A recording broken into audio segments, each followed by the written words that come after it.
Welcome to the Foul Play YouTube channel. Well, welcome to you there, Mr. Kratz. It's always good Thanks, to hear. sugar. It's always good to hear your voice. Not.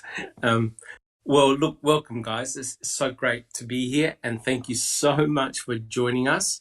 What we're doing here, of course, is that we're continuing our podcast series entitled "Reading with Uncle Ken." Now, today's podcast, we're actually on part 51. Believe it or not, we're ploughing our way through Ken Kratz's masterpiece book, and we're almost done.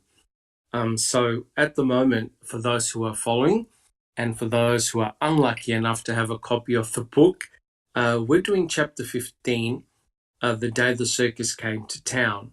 And as you can recall, guys, what Kratz did, he added a few extra chapters to his book as a result of Making a Murderer 2.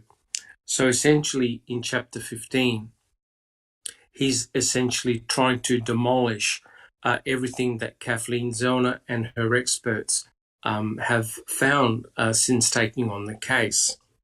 And welcome, everyone. My name is Dr. Silkman, and I'm from the Foul Play team. And it's so great to see a lot of people in chat already. I'd like to welcome Master Cheddar, who allegedly it's 4 o'clock in the morning. It's 4 o'clock in the morning where Master Cheddar is. Thank you so much for joining us. We, of course, have Darkside. We have Andy B. We've got, who else? We've got Catnit. Thank you so much. We've got Al Williams. We've got Angie. Welcome. Who else? We've got Jaznaz. We've got Sherry Lynn Pontillo, who's, of course, not addicted. We've got Bethany B.W. Haggis. We got Pete Moss. We got John Wayne. I think I pronounced that correctly. I don't recall. We've got Sher. Hey, we've got a stranger, Galataki. Never heard of him. Welcome. And we've got little... yes. And we've got Jaznaz Gaming. Look, thank you so much, guys. It's so good that you're here. Welcome.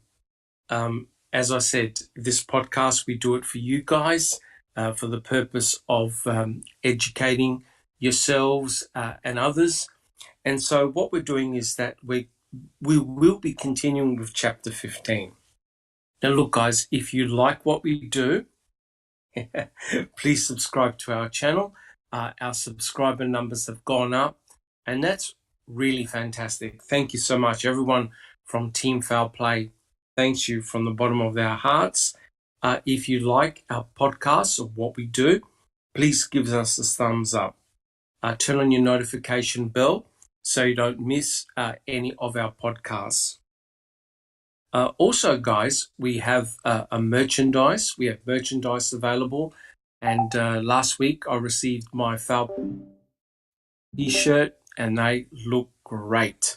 Thank you so much. If you want to support us, please head down to the merchandise store. I know that Susan has put in a huge amount of work organizing that. Money that we raise goes to a worthy cause. Susan, you want to spend 30 seconds about where our money goes from the merchandise sales? Susan. Sure, Doc. Sure, thank you.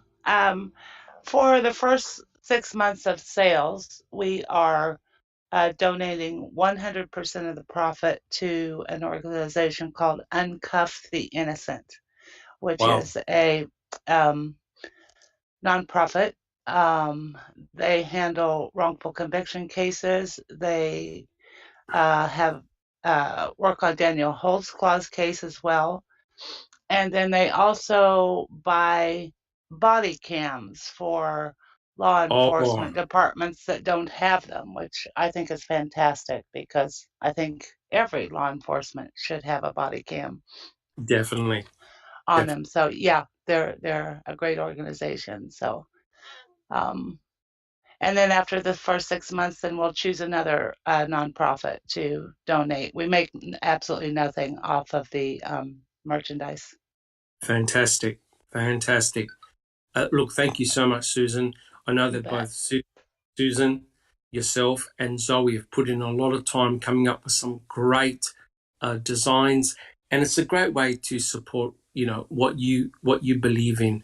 And like I said, as Susan stated, all profits go to a particular organisation. Will change in about a 6 months' time, but that's a great way of showing your support, especially for people that have been wrongfully convicted. And it's fantastic. You get to buy some great merchandise. Like I said, I've got a mug, coffee mug, and a T-shirt, and proudly wear them for sure. Thank you so much, guys. Pardon me. If you note, we don't only do Reading with Uncle Ken, we do many other different podcasts. We do, of course, the Crime Theory Exchange, the Open Mic. These are podcasts on various topics, and they're very, very popular. And I'd like to personally thank especially Jack61 and Sunshine Christina for putting in a huge amount of work and effort. Unfortunately, I can't join Sunshine Christina's podcast because it's literally very, very early in the morning. But I hear them on replay, and they're tremendous content. Well, thank you so much, guys. As you know, we have a very extensive YouTube channel where we've got, I think, hundreds and hundreds of phone calls and other podcasts and presentations about the case and also other cases as well. And we have an extremely active YouTube channel where you'll find people like especially Cherie Lynn Pontillo, Mystic Jinx, Kaf, and other researchers going hammer and tongs on various subjects. And it's truly amazing what these researchers discover and come up with. So, if you've got some time, please join our Discord channel. There's always someone on there 24/7 around the clock discussing various aspects about the case. And also, I'd like to give a big shout out to Neverly, one of our panel members. She's taking a few weeks off.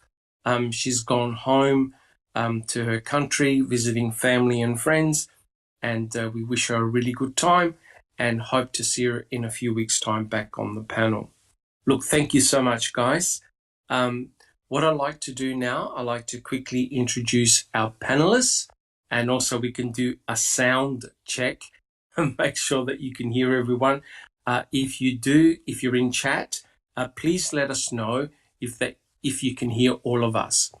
First of all, we've got Inexplicable Susan.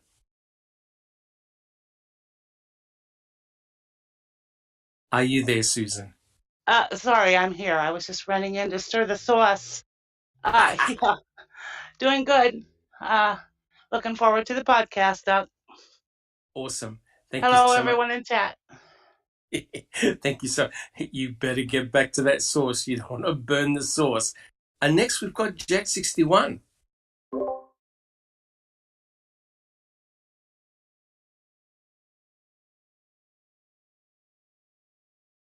Oh no! Oh no! What, you can't. All right. Oh no. What we'll do, we'll just wait for you, Jack61. And yes, people in chat have commented that they can't hear you. Oh no. Next we've got Just Rhonda. Test. Hey, Dr. Silkman. Hi, everyone. It is great to see you all here, and it's great to see everyone in chat, and it's great to see our numbers growing in foul play. Thank you to everyone. And thank you, Just Rhonda, for returning to the panel. It's great to see you again. Well, thank you. It's good to be back. Yes, fantastic. Test. And next we've got Sunshine Christina. Hi, everyone on the panel. Hi, everyone in chat. I'm sorry I was late today. I was taking a nap. Can't wait to roast Ken. He so deserves it. Thank you so much, Sunshine Christina. Jack 61, you want to try voice again? All right. So, guys, if you can, if you're in chat, oh no. Oh, wait a minute. People are Okay. saying they heard you. Jack, say test, test, test. Oh no. People are saying they can't hear you, Jack 61. You might have to try something else. All right, no worries. Yes, so Jack is having some hassles, and welcome TTM fangirl. We've got our William, and we've also got Crockett Thompson. Thank you so much for joining us. Jack is doing some more testing. Hopefully, he'll be able to come back online. And next, we've got Zoe. Zoe, how are you? Hi everyone. I'm doing fine. This is Yes. podcast for the summertime Whoa. because we changed the time this night, and then the podcasts are gonna be starting at midnight for me. So Oh no. yeah, Gee. All right. We'll have to yeah. work. I will be listening better today than ever before. So what time is it? What time is it where you are, Zoe? It's 10:15 p.m. Okay. Okay. No worries. All right. We'll work something out for sure. Thank you so much, Zoe. Well, look, guys. Jack is working on at his end. Make sure that he can come back in voice. But welcome, guys. So what we'll do, we'll start the podcast proper. Now, what we're doing here is we're reading passages from chapter 15. Now, at the moment, we're on a very controversial topic or area. This is regarding the key and the hood latch. And I like to spend a little bit of time on both the key and the hood latch. They're very, very important items. I'm sure that you will agree. Well, I remember, I don't know about you guys, but I remember when I saw MAM 1 and MAM 2, the evidence that really stood out as being really particular and odd for me were the key and the hood latch that really stood out. And I remember when Shariko Haim was talking about the key and how she pulled up a very strong genomic DNA profile, a robust genomic DNA profile belonging only to Stephen Avery. And I thought to myself, jeepers, that looks really, really suspicious. And then lo and behold, many months later, after Brendan Dassey basically walked into a bear trap and was coerced, eventually the state got an officer to swab the hood latch, and lo and behold, Shariko Haim was able to pull again a robust DNA genomic profile belonging to Stephen Avery. And really that pricked up my ears for sure. Something was really, really odd here. You know, all these incredible pieces of evidence were just falling out of the sky. You know, I refer to them as Pam of God moments, where, you know, the state needs a piece of forensic evidence that's incriminating against Stephen, and voila, you know, out of the blue, you find the key in Stephen Avery's trailer, and then eventually the hood latch to the RAV4 is swabbed, and Shariko Haim finds robust genomic DNA profiles. And by that I mean you get a solid 15 out of 15 alleles. The DNA is obviously intact, and you get a full genomic DNA profile. That's what we didn't find with item BZ. Remember, item BZ was only a partial DNA profile, but the DNA obtained from both the key and also from the hood latch swab were very robust DNA samples. And that made me think, jeepers, is this for real or what? So let me just start. Well, first of all, I'd like to ask my panel. We're going to go down the panel. Susan, do you think the key and the hood latch swab were suspicious in any way? Susan? Yeah, Test. I do. Okay. Okay. Thank you, Susan. Jack You bet. 61. Jack 61.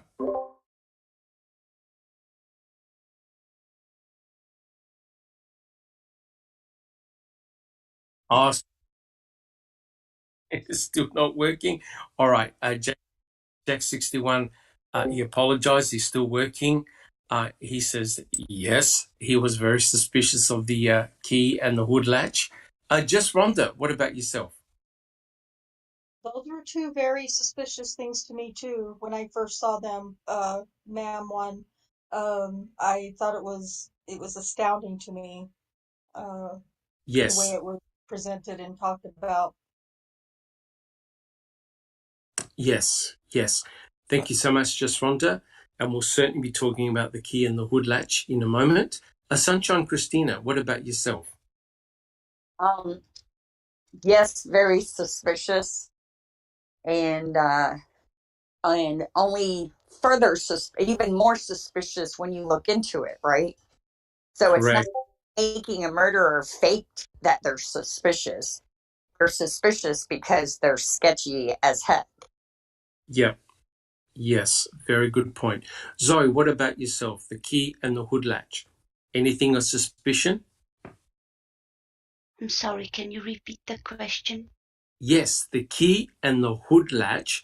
Did you find those items of evidence suspicious in any way? Of course not. They were not planted or anything. Everything's fine. Why are you asking? Thank Of course. thank you so much. Sorry. Thank you so much. Jack 61, you want to say another test?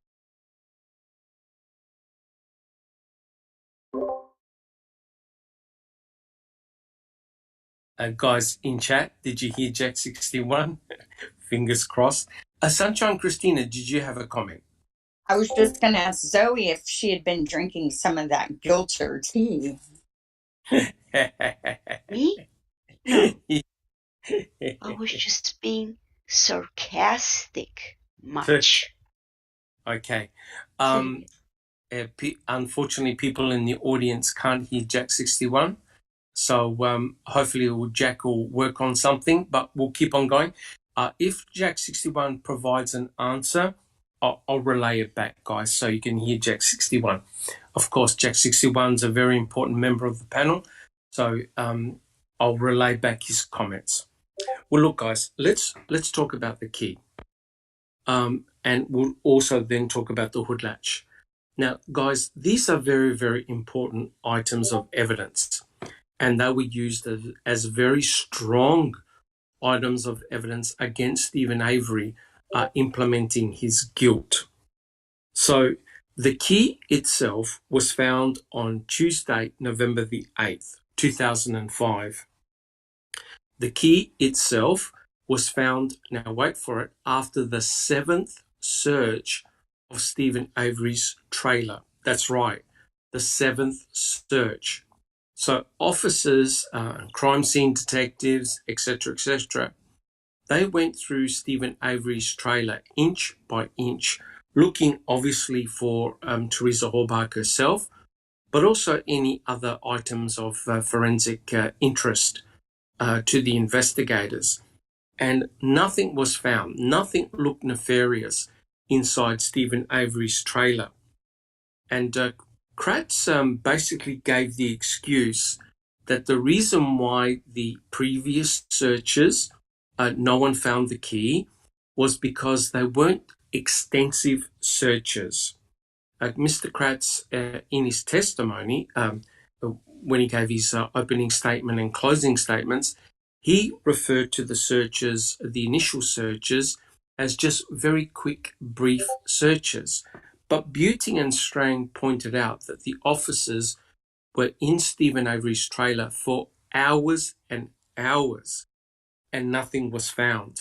Nothing nefarious was found. The seventh search comprised basically of Lenk, Colburn, and Kacharsky. Now, Lenk and Colburn are very interesting people. Now, tell me, guys, tell me, panelists, should Lenk and Colburn have actually been on the Avery salvage yard in the first place? Yes or no? Who would like to answer that one? They Susan? shouldn't have been. They should not have been anywhere near it. Period.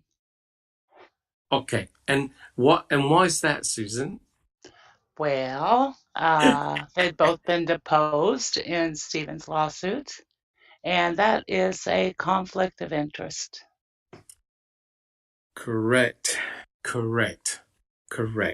Now, both Lenk and Colburn, as Susan explained, they were deposed in Stephen Avery's civil trial suit, right? And then a few weeks later, lo and behold, they're on the Avery salvage yard. They're also, I believe, on Cuss Road as well. They're doing a lot of the primary searching. Just Rhonda, do you have a comment? I have a question from the chat. Anthony Hills wants to know, did Colburn or Link collect any blood evidence? In actual fact, I believe that Colburn, I'm not sure about Lenk. I know that it was Colburn and Remiker had actually collected blood samples in Stephen Avery's trailer on November the 5th, the day that the RAV4 was found. So, yeah, they were involved in a collection of blood samples. I know that I believe it was Remiker that did the swabbing, but I believe that Colburn was there as well. So, yeah, they were inside Stephen Avery's trailer and they did collect blood samples. But remember, on November the 5th, no one knew who those blood samples had actually belonged to. They could have belonged to Stephen, they could have belonged to Jody, they could have belonged to Teresa, they could have potentially belonged to anybody. So on November the 5th, they definitely noted blood spots on the floor and also on door frames, and blood samples were collected. Yeah, absolutely. Thank you so much, Anthony. I appreciate that question. Okay, so you're correct, guys. Lenk and Colburn should not have been on the Avery salvage yard for a start. But if you go through the trial testimonies and the reports, you'll note that both Lenk and Colburn were actually everywhere. Well, in order to justify their presence, right? In order to justify their presence, they had a Calumet officer there by the name of Kacharsky, right? Now, Kacharsky allegedly was looking after Lenk and Colburn to make sure that they weren't involved in anything nefarious. So basically, Kacharsky was like a quote unquote, like a watchdog, making sure that nothing out of place took place, especially from Lenk and Colburn. Anyway, we have gone through the trial testimonies. We've read them, right? They're all recorded. They're uploaded. And what we discover, and through Colburn's testimony, is that both Lenk, Colburn, and Kacharsky were searching inside Stephen Avery's trailer. This is Tuesday, November the 8th, right? Remember, the RAV4 was found on November the 5th. So on the 7th search, they were told to go back into the trailer, and I think they had to find other pieces of evidence. I know they were taking down the computer serial number, etc., etc. Anyway, Colburn emptied one of the cabinets, a bookcase near Stephen Avery's bed. And according to Colburn, he became very upset because he found, I think, Playboy books or some pornographic material, and that really got Colburn upset. In fact, so upset that Colburn started rattling and shaking the bookcase, like literally grabbing it from the wall and shaking it. Just wanted, do you have a comment? T1 in the chat. He says, was any CASO law enforcement assigned to Lank and AC on the 7th when collecting the firearms from Stephen Avery's bedroom? Next day, key was found in Stephen Avery's bedroom. Yeah, that's a very, very good question.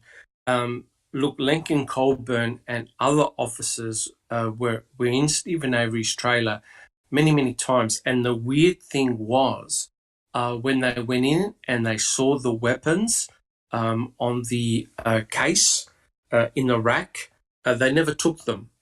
They went back the day after and they picked up the weapons, both the .22 caliber rifle and the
Yeah, Yes. they're still chatting.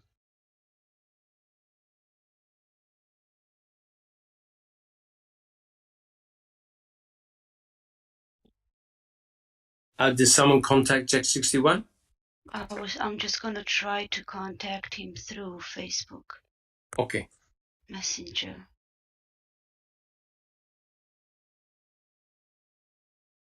Oh, Yeah. there you are. Yep. What's going on? They can't. No, they can't So, hear anything, oh, Jack. wait a minute. Well, Wait, There's they- probably a delay until we. okay.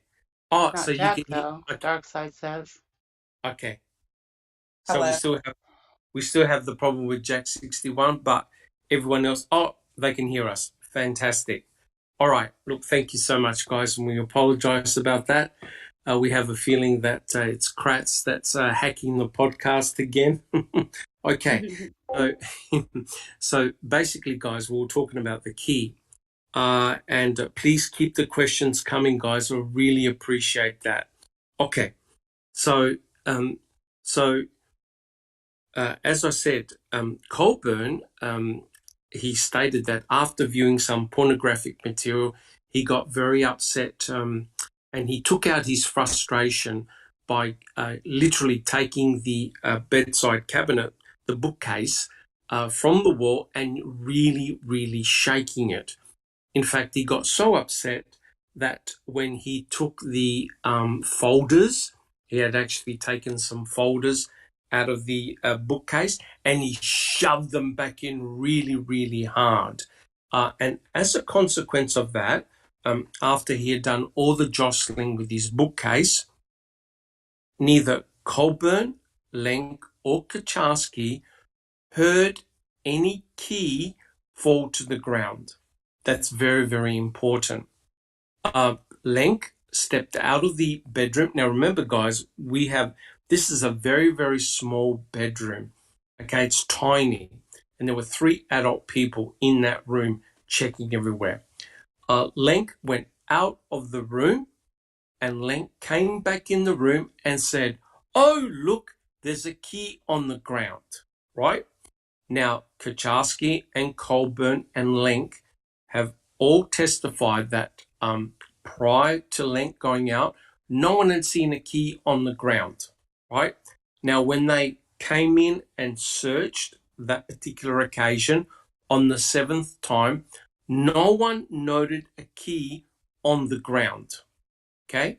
And that key was found allegedly next to the bookcase, and it was found very close to some slippers that belonged to Stephen Avery.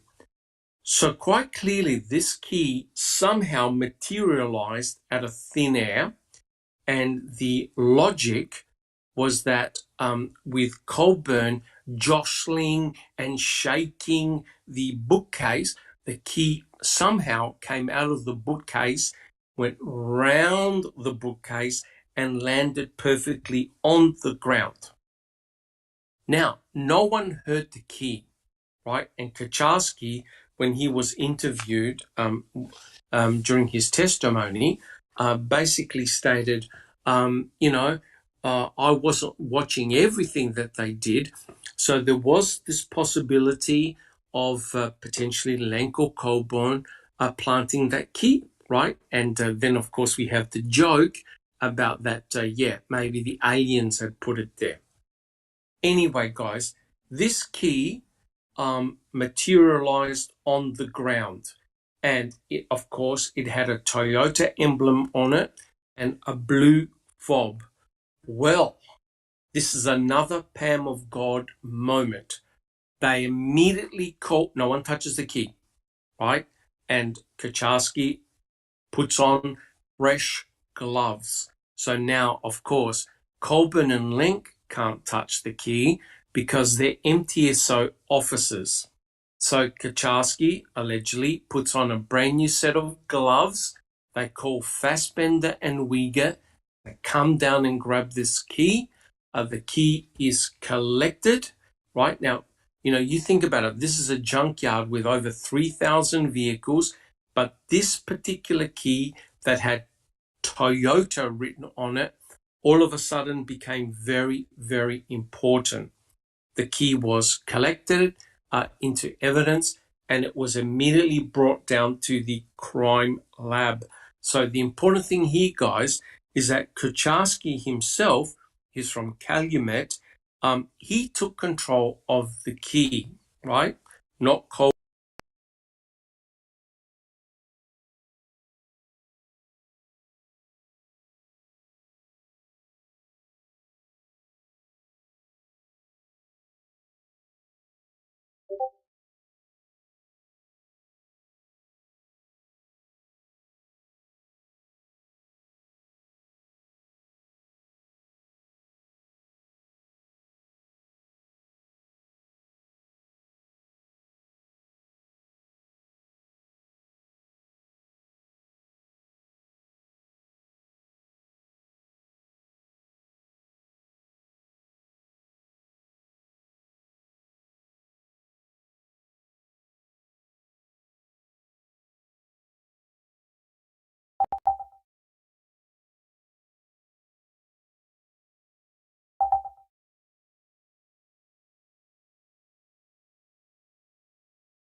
Jack 61 is trying to go back, see if he can get anything. Just wait a minute. I'll just ask the guys. Jack 61, it is fixed? Okay. Okay. Okay. Okay. Okay. So guys, can you hear us okay now? We can hear the dog. Okay. Sound is back. All right. Don't touch anything, Jack 61. So the question was, do you only have one key on your key ring, a car key? Just Rhonda. No, I have a lot of keys on my key fob. I'm Yes. jingling when I walk around. Yes. Okay. Thank you, just Rhonda. Sunshine Christina, do you only have one car key on your key ring? So my key ring has multiple keys. Now my husband has multiple key rings. Even his keys that only have that are like for the vehicles still have more than one key on them. So Correct. single key just is illogical, I think. Correct. Thank you so much, Sunshine Christina. Zoe, do you only have one key on your key ring, your car key? Oh no. I think Zoe might be in bed already. All right, guys. Well, Susan, do you have a comment? No, I don't. Sorry. Okay. All right. So, oh no, Joris says, I have one car key separate from other keys. Am I stupid? No, you're unique. And welcome, Kelly. And also, Joris, thank you. And Paul Ward, thank you so much for joining in chat. Yeah, I mean, it is possible, but most individuals that I know, including myself, have got multiple keys on their key ring. So no one has ever been able to find Teresa's house keys, keys to get into her work. And it's very interesting that I think it was Tom Pierce who noted that Teresa had several keys on her key ring. And there is that famous photograph of Teresa Horbach. I believe it was taken by Tom Pierce himself, where Teresa was standing in front of the RAV4 and she's holding a key, the key, and you can actually make out several keys on that particular key ring. So it's very interesting that suddenly this key is found in Stephen Avery's bedroom and it only contains the sub key. It's certainly not the main key. Now, Teresa Horbach would have had, I believe she had the RAV4 for several years. So if this is the main key, she would have had this key for several years and handled this key for several years. And what's remarkable, now, November the 8th is very, very important because on this day, not only was the key found in Stephen Avery's bedroom, you also have the license plates that were found. So despite the day prior, the fire brigade and other members of the search party searching everywhere and all the cars, the license plates show up as well. And also we have the finding of the human cremains. So November the 8th is potentially a very devastating day for Stephen Avery. So the key is taken to the crime lab and Cherie Cohane swabs the entire key, right? So the entire key is swabbed. And as a consequence, she prepares genomic DNA from the key and lo and behold, she pulls out a full genomic DNA profile belonging only to Stephen Avery. Now, despite the key allegedly belonging to Teresa Horbach, and she would have been using this particular key for several years, there is no genomic DNA found on that key that belongs to Teresa Horbach. There are no fingerprints on that key. And furthermore, Cherie Cohane notes no blood on that key, right? So the interesting thing is, what is the source of the DNA, right? It obviously can't be blood. So the hypothesis is it's got to be touch DNA. But we have a problem, guys, and that is you do not find any mixture of DNAs on that key. So despite the key belonging to Teresa, Cherie Cohen was not able to find any genomic DNA belonging to Teresa Hallbach on her own key. Now, panel, does that strike you as rather strange? Yes or no? Who would like to comment? Would you expect to find a mixture of DNA? Just Rhonda. Yes, there would be a good mixture of DNA for sure. Yep. You may have different ratios of DNA, but one would tend to find the owner's DNA on that key, as well as, well, what Cherie Cohen found, Stephen Avery's genomic DNA as well. Jack 61.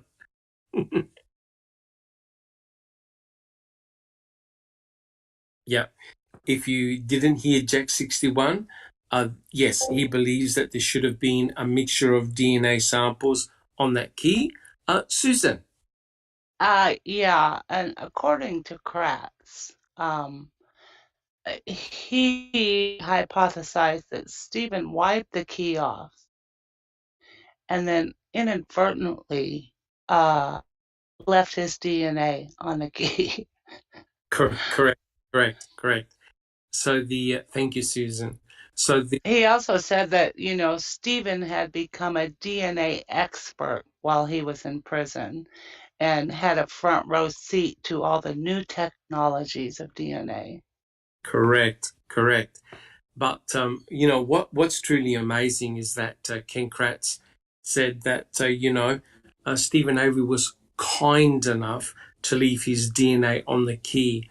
And, which is a rather bizarre thing of saying, look, this key looks obviously planted, right? But Stephen Avery was kind enough to leave his genomic DNA on the key. Now, what's remarkable is that Cherie Cohen was asked during the trial, okay, what do you do when you do a swabbing, right, to take a sample for DNA?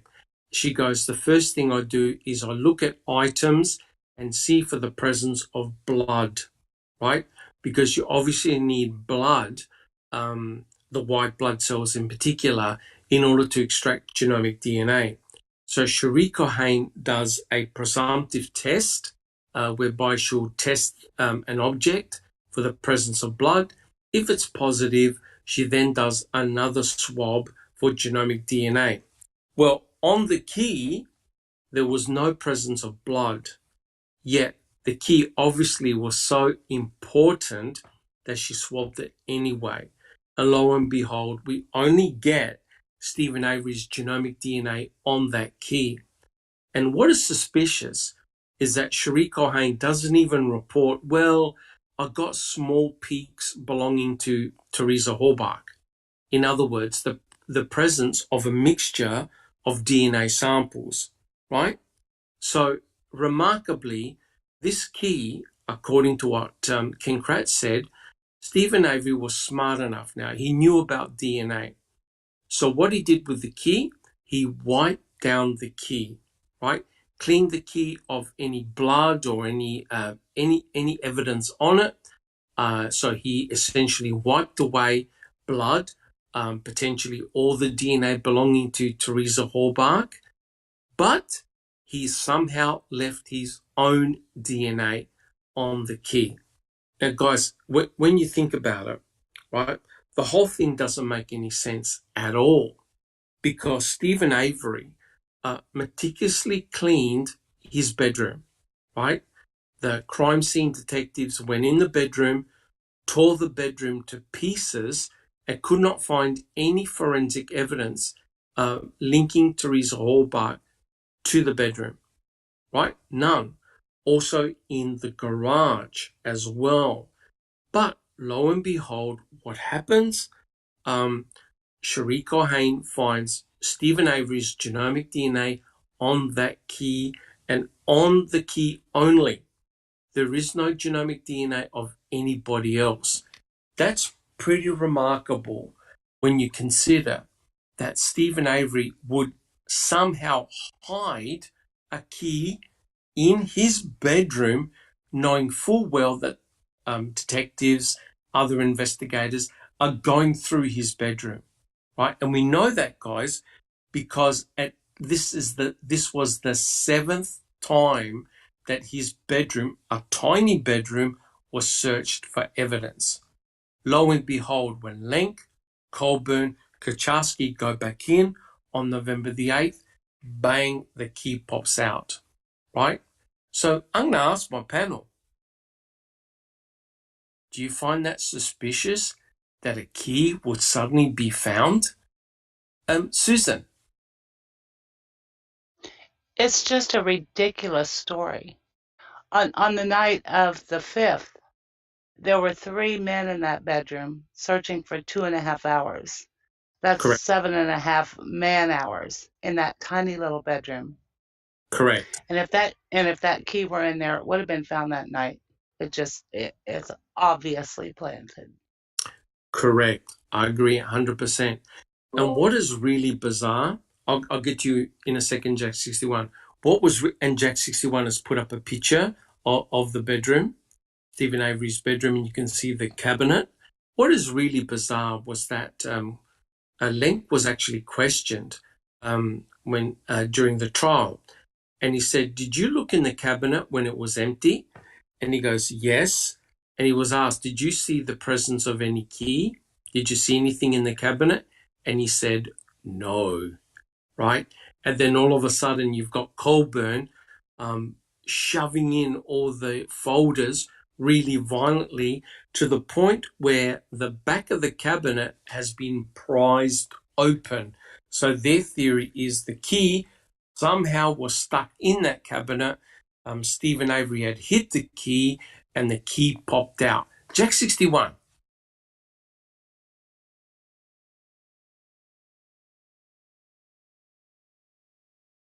Yes, he did. Yes, he did.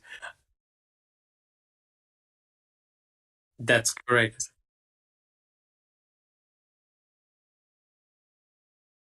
Fantastic. If you couldn't hear Jack 61, basically, he agrees with what T1 has said, in quote, so what if the key is planted? So Jack 61 agrees. Mr. Kratz tried to run away from that key. I believe even in his dark heart, even he knew that the key was very, very suspicious. And I remember during the trial, he's basically begging for forgiveness for those officers. You know, they didn't really mean to plant that key. You know, don't look really bad. The officers obviously thought that Stephen Avery was guilty, and they were just enhancing the evidence, so to speak.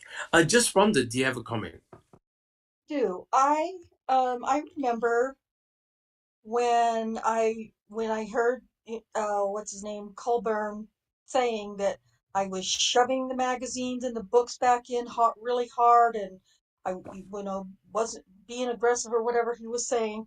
I have never, and I'm not saying it never happens, but I have never seen a raid or a crime scene or anything where law enforcement has come in and torn the place apart, but Yes, then been so kind and considerate to put books back in a shelf or clothes back in a drawer. Or so that was a really suspicious thing to me when Colburn said that when I was shoving the books back in and the magazines or whatever he called them back in, that must have been. And I was like, what are you talking about, you liar?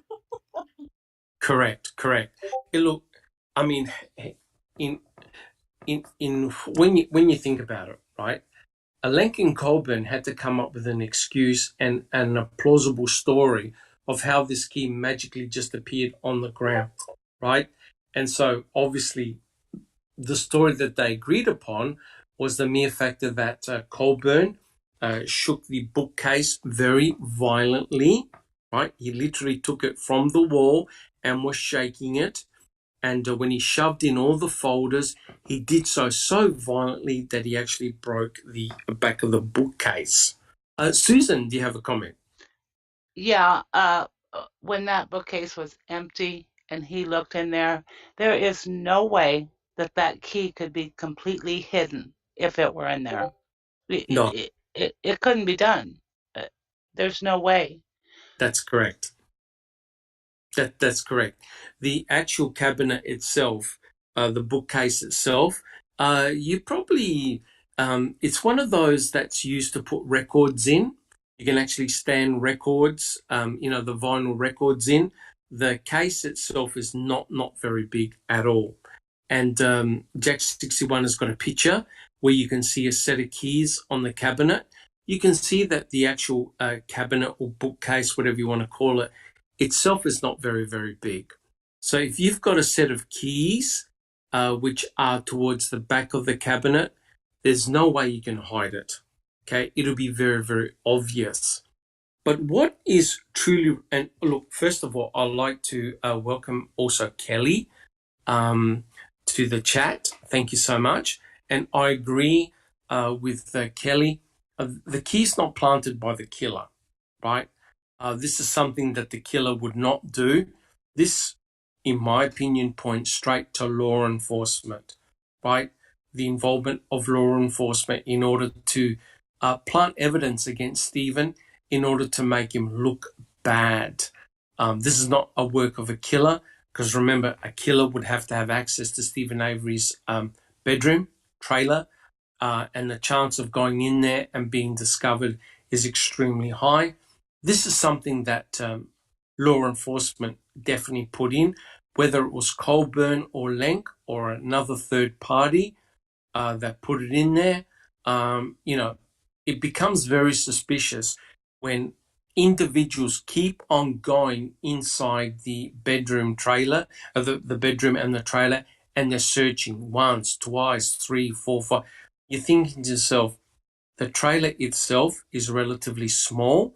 It'll take you no more than an hour max to go through the entire trailer. It's not that big.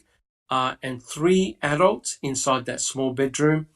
No, I don't buy that at all. It looks very suspicious. Kratz knew that it was very suspicious, and that's why he tried to walk away from the key. Sunshine Christina. That trailer is probably 700 square feet, if that. Yeah. If that. And I mean, that's really pushing it. It's probably close to about 650. It's an older mobile home. They are, I think in the year they were made, they were about 12 foot wide. Because it's a single wide, it's not a double wide. Barb's is the double wide. You can see the difference when you watch the video for hers. And Stephen's bedroom, what would you think? What, 10 by 10 maximum? So 100 square, what is it? 100 square feet? Yes. And, for them to even pretend that it took multiple searches to find something that was laying there in the open, when you actually think about what the environment they are in, is absolutely absurd. Correct. But they had to come up with some type of story or scenario in order to explain the key, right? The finding of the key. But it's really bizarre, and some people have made comments, and we welcome Mystic Jinx, and we also mentioned Kelly. They're in chat. Bethany, welcome, guys. Stephen Avery didn't need a key, right? Here's the bizarre thing. If Stephen had committed this crime, he didn't need the key, because in order to put in the vehicle, the RAV4, you need an end loader. In order to place it in the crusher, if that was Stephen's intention. You don't need the key. So it's rather bizarre that he would spend countless hours meticulously cleaning his trailer and then leave a forensic clue, the key, inside his bedroom, right? It honestly makes no sense. And you got to remember and recall what Fassbender said to Culhane. Try to put her in his bedroom or garage, right? And lo and behold, the key shows up, and it doesn't contain Teresa Hawbuck's genomic DNA, right? But it only contains Stephen Avery's DNA, which means that you've now got the suspect directly connected to the victim via her key. So the crime scene detectives would have been very, very frustrated when they went in through the trailer. They found no evidence of Teresa Hawbuck, right? And lo and behold, the key shows up, right? And okay, it doesn't mean that there was any nefarious activity. Remember, this is November the 7th, right? November the 8th, sorry. They never had Teresa Hawbuck's genomic DNA, right? They didn't know whose DNA and whose blood was in that RAV4, not until November the 10th. And prior to that, they still, even though they took Culhane was able to determine or obtain DNA from the blood in the back of the RAV belonging to a female, they didn't know whose DNA or whose blood that had come from. It wasn't until Fassbender got the pap smear from the hospital that they were able to extract genomic DNA from the pap smear and compare it. So some guilters go, well, how come they didn't put Teresa Hawbuck's DNA inside Stephen Avery's trailer? And the answer to that is because they didn't have it, right? If you're going to plant forensic material against Stephen, you only can use what was available. They had no idea whose blood it was in the RAV. Did that belong to the suspect? Did it belong to the victim? You don't know. Plus, they didn't have Teresa Hawbuck's genomic DNA. So they used what they could. Now, here's the question though, guys. We see photographs of a key. Now, Culhane, after she extracted the genomic DNA and it was positive for Stephen Avery, they took the key and she put it in the ignition. And the ignition turned over. The car turned over. It didn't start because there was no battery. Culhane also took the key and put it into the driver's side door, and the door opened, right? Which means that key belonged to that RAV4. Okay, so that key belonged to that RAV4. Here's a question to the panel and also to people who are listening. Where did the planter get the key from? Susan, any ideas where the planter got that key from? Well, they either got it from Teresa's house. That's a possibility. Yep. Or possibly from her, the case that was in the back seat that had her tripod in it. She may have had it in there. Yes. Yeah, there's possibilities. Yes. Excellent. Excellent. Just Rhonda. Thank you, Susan. Just Rhonda. I don't think it's too far-fetched to believe that the key was made especially for the forensic testing and whatnot. Like it didn't exist before until it was, they had to go get it made, because that key is very shiny and new looking to me. Yes, it is. People have commented on the patina of the key, that it looks relatively in good condition. And now, just Rhonda, that's a very good point. But the crime lab did make a duplicate key, right? So the crime lab itself did make a duplicate key, which they made later on, which sort of begs the question, well, if they already had a key and Cherie Culhane had already swabbed it and obtained DNA from it, what was the point of making a duplicate key? That's very interesting. Guys, does anyone else have any comments where that key had come from? Sunshine Christina, do you have any comments?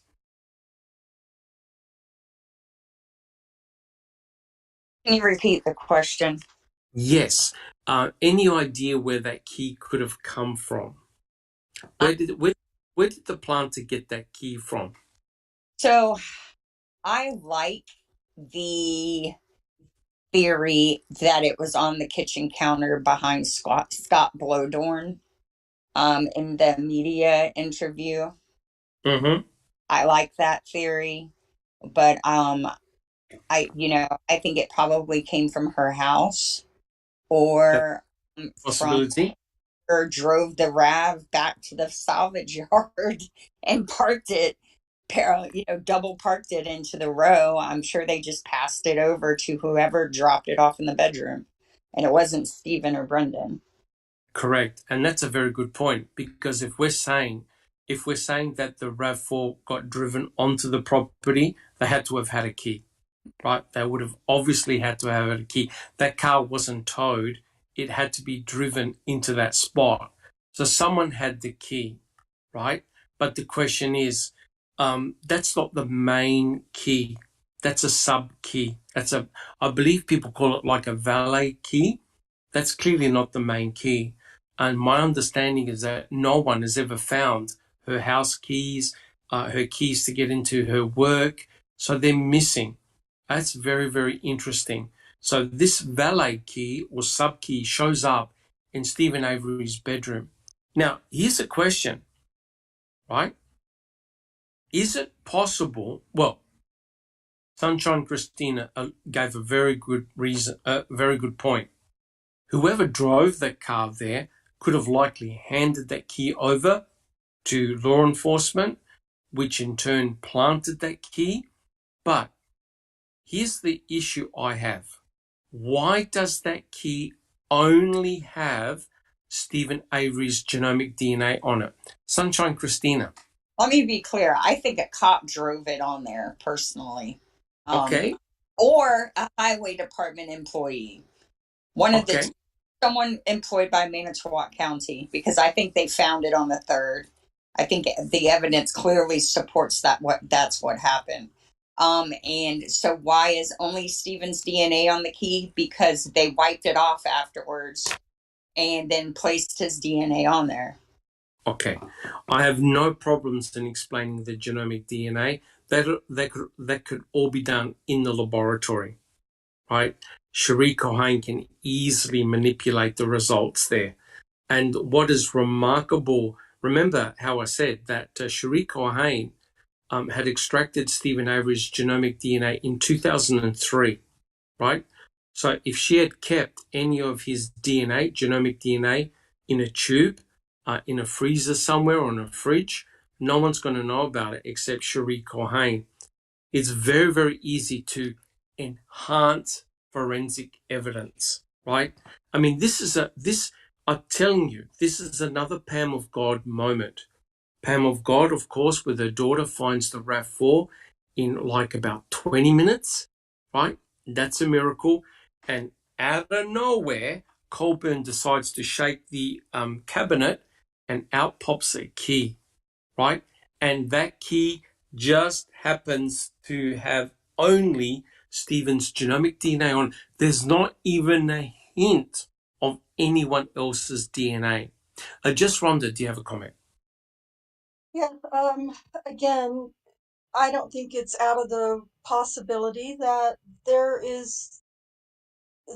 I don't trust the swabs. I don't trust any of the swabs. Um, they can say whatever they want, and Yes. Sherry Culhane could write down her quantities and her quantities and all of those things. She can. I mean, I don't know if there's like a computer printout of how it all comes out or what, but I mean, is it completely impossible to believe that there was no swabbing of that key or the hood latch? Well, we've got photographs, right, of allegedly of the swabs, right? Right. But you don't know how those swabs were produced, right? In order to fake DNA being present on that key, it's very, very easy to do. It's all done in the laboratory, right? But here's the real kicker, guys, right? Buting had asked Cohane about the DNA extraction from the key. And you know what? Cherie Cohane used up all the DNA from the key, which means that no one can go back and re-extract genomic DNA from the key. Now, isn't that remarkable? A laboratory technician, when you're doing a PCR reaction, you're meant to keep half the sample, half the swab, just in case something goes wrong, or the defense wants to do their own independent testing. Lo and behold, when Buting had asked Cohane, where's the rest of the swab? Where's the rest of the DNA? She had utilized all the DNA from the key, which means it cannot be retested. Lo and behold, there's another item of evidence. She did exactly the same thing to item FL. The key and item FL, the key and the bullet can no longer be retested by anyone because she utilized all the DNA from both the key and also from item FL. You can't do stuff like that, right? You have to be able to retest forensic evidence. And again, the incredible thing is that's exactly what Fassbender asked Cohane to do. Try to put her in the house and in the garage. The key puts her in the house. Item FL puts her in the garage. I can't believe it, guys, how the judge didn't throw out the case then and there, because there's an inherent bias what is happening in the crime lab. It makes no sense at all. Panel, do you guys have any comments? Are you disturbed with what Tom Fassbender asked Cohane to do? Is that normal standard practice? Sunshine Christina. I think between Fassbender and Kratz, Cohane was clearly aware of what was needed from her. Oh, correct. I mean, there was a lot of heat on Cohane, right?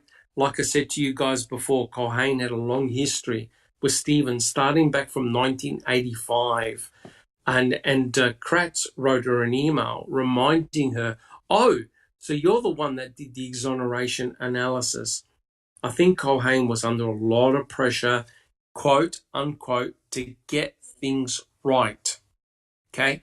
Now, you know, when an item belonging to Teresa Halbach doesn't have her fingerprints, doesn't have any form of genomic DNA, you start to worry, right? It really is a big concern, right? And so what happened was when Kathleen Zellner came along, she actually gave a key, an exemplar key, to Stephen Avery in prison to hold that key, I think, for about 8 or 12 minutes.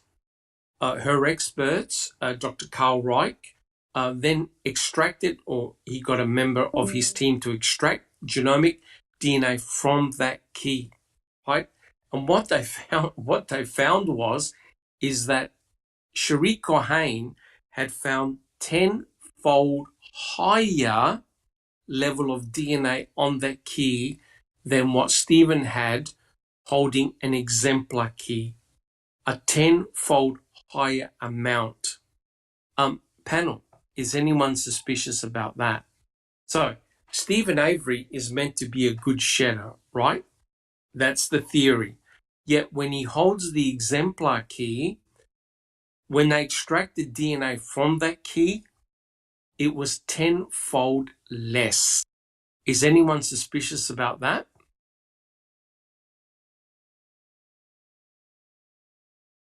Susan? Of course, extremely suspicious.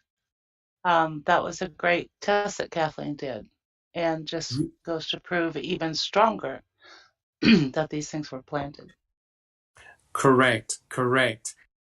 So you know, the remarkable thing, but here's the problem, guys. Here's the problem. If you are presenting this in a trial, right? You're presenting this in a trial and you say to the judge and to the jury, hey, look, Culhane had extracted DNA from the key and the concentration of that genomic DNA from the key was 0.17 nanograms per microliter. I did an exemplar experiment and Stephen Avery held a similar key. My expert extracted 0.017 nanograms per microliter. Tell me, panel, would the jury and the judge understand what I just talked about? Jack 61. Yeah, if you didn't hear Jack 61, he said, no way, right? The jury would not understand what those values meant, right? So when Culhane extracted her DNA from the key, she got a 10-fold higher value than what Carl Reich's DNA technician did. So there's a huge difference in the amount of DNA. But I'm telling you right now, guys, a judge and a jury would not understand what those values meant, right? Because one can argue, oh, well, you know, when Stephen was holding the key, the conditions weren't the same. You know, Stephen, when he murdered Teresa Halbach, you know, he was sweating, he was this, etc., etc. But, guys, Stephen is meant to be a good shedder, right? That's the whole idea. He's meant to deposit a lot more DNA than you or I. But when they extracted the DNA from the key, now remember, guys, this is touch DNA. So whenever you go, you think about it, wherever you go in your house, when you touch an object, when you hold a cup, when you smoke a cigarette, whatever, you are leaving your genomic DNA behind, right? If someone was able to use a special light to check where you've left your DNA, it'll be absolutely everywhere. If you don't believe me, have a look at the sheet on your mattress, right? Grab your sheet, get a fresh vacuum cleaner bag. You'll be shocked how much skin cells, hair, etc., you leave behind. Yet, when Stephen touched the exemplar key, he left 10-fold less DNA on that key, right? And remember, the state never checked to determine the source of where that DNA had come from, right? Now, it couldn't have been blood because they'd found no blood on the key. The key was very, very clean, right? Dr. Chris Palanek looked at the key underneath a high-powered microscope. He could not see any evidence of blood on that key. That means that the blood the DNA had to have come from either skin cells or genomic DNA, pure genomic DNA. Now remember, Culhane had handled Stephen Avery's genomic DNA in the laboratory. She didn't have to go hunting for it, looking for it. She had it in the laboratory. She also had two swabs, buccal swabs from Stephen Avery, item W. Now, they swear black and blue that those swabs were kept, in a sealed container, untouched. But you don't need the swabs, right? For example, you've got the groin swabs, right? Potential as a source of DNA. But I keep thinking back that Culhane already had Stephen's genomic DNA in the laboratory, so she had access to it, right? She extracted his DNA back in 2003. But guys, here's the problem. To a jury and a judge, they'll say, yeah, that's really good, but it's still Stephen Avery's DNA, right? So here's the problem, guys. the DNA evidence is very, very powerful, right? Because especially back then in 2005, the thinking was if DNA is found, that means that you were there, right? You were there. And remember, and Jack 61 will back me up on this, Jean Couchet even said that DNA evidence can be messed around with, right? It can be planted, right? So it's remarkable that he must have known examples where that took place. All right, guys. Any comments from the panel, and do we have any questions from the from chat? Guys, do we have anything?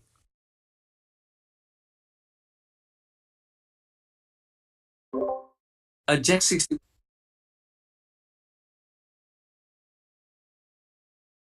Okay, awesome. Just Rhonda, did you have a comment? And say what Jack said.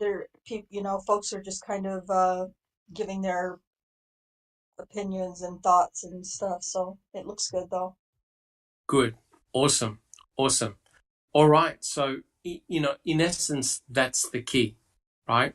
The key is very, very dodgy, and even Kratz during his closing statement, I believe he even knew that the key looked really, really bad, that it was obviously a planted piece of forensic evidence.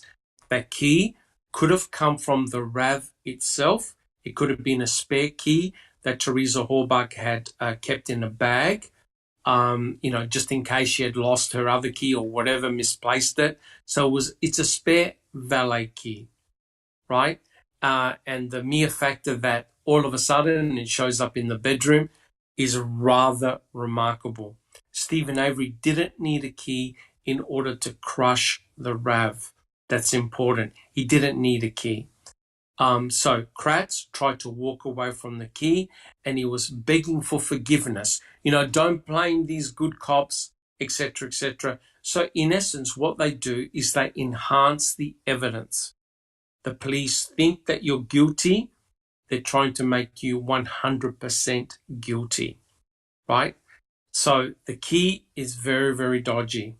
But guys, if you thought the key was dodgy, the hood latch swab is just absolutely crazy. And essentially, when the RAV4 was initially in the crime lab, it was swabbed. They looked for blood and things like that. But no, they absolutely knew that the battery had been disconnected. And they opened up the hood of the car, and they noted that the hood latch itself, that the battery cables themselves were disconnected. The battery was disconnected. It's clear that the crime scene detectives, Cohane, Groffy, whoever was underneath the hood, found no evidence of blood.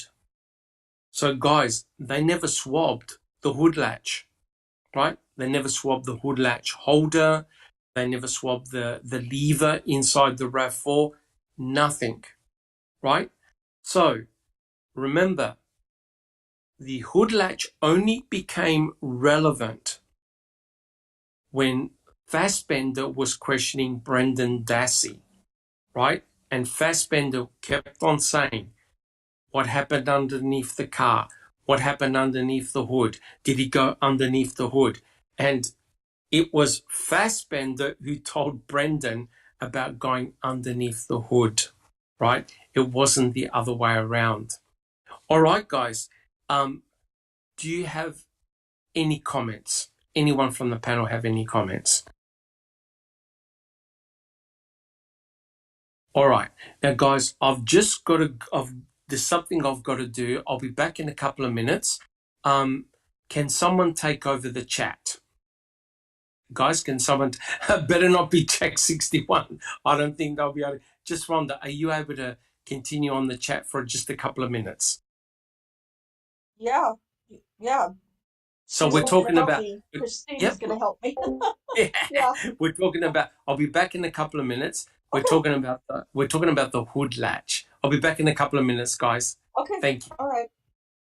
Well, I believe that the hood latch is just like the rest of it. Like I believe the key is fake. I believe that the hood latch is another fake evidence. And if there is truth or proof to the fact that the groin swab was taken by Wiegert or whoever took it in the that day when they were getting his blood samples and whatnot, well, either way, that's how that DNA had got to the hood latch. Susan, what do you got? Kratz seems to think that's one of the most important pieces of evidence. You I think can't carry around a vial of sweat, as he what? Yeah, says, yeah, yeah. as if that's the way it would be done. I mean, it's Yeah, ridiculous. Um, I and the fact that they had to lead Brendan to Stephen going under the hood. You know, it's just it's also obvious. really is 100% obvious. And I mean, those are just things that, watching the show the first time, my jaw was just on the floor. Like, I just didn't understand how anybody was believing that in Wisconsin or during the trial. I couldn't understand how anybody would believe that. And I don't even have any education in those areas. So I just thought it was outrageous. And not to mention that was what 5 months later was it that they swabbed the hood latch, Hmm. Right. something like When that. when they got the confession from Brendan. Or Yeah, it was four just months, five insane. months, whatever it was. Yeah, Right. it's had that, as Doc would say, robust profile Yes. on it. Yeah, Yeah, for Christina, what sure. you got?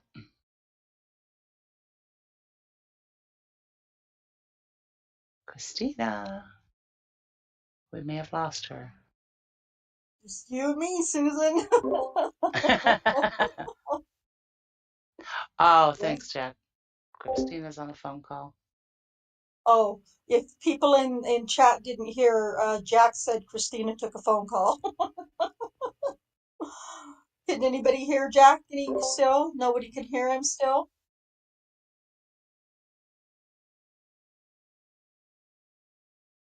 Oh, it used to be me that had all the sound issues, and now for whatever reason, Jack. And I know how frustrating that is. Yeah, I think we may have to go back to OBS. I ended up deleting my Prism because it was really messing up my performance on my computer. So I didn't even use it every time I would try to, um, even do a test or anything. It really messed with my computer. So I just uninstalled it. What was it that Laura and Moira said about the hood latch? They didn't even think it was Um, necessary to even put it in there or to mention it. yeah, I remember something vaguely about that. Um, but I don't remember exactly what it was. Maybe probably something like that was so preposterous that they didn't even bother wasting their time.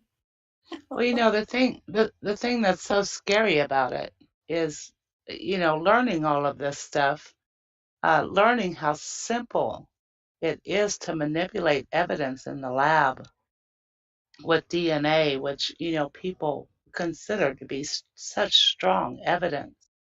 It's just scary as hell. That is. Um, And it's something we should all be nervous about or question, you yeah, know, because we never know when something like this could be, involve one of us or one of our family or friends. exactly. Yeah, they're still not hearing you, Jack. I don't recall says, that Laura and Moira said they focused on what the prosecution focused on. Oh,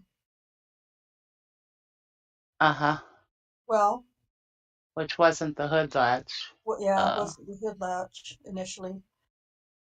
T1 says, J Jax is reading out all of my comments today. Such a nice guy. Jack's laughing, T1.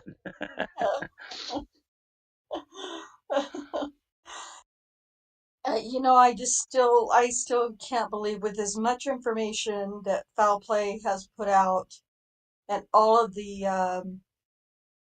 extensive, deep research that has been done by so many people in Foul Play and elsewhere, for that matter, that people still believe he's guilty, that they're guilty. It's just.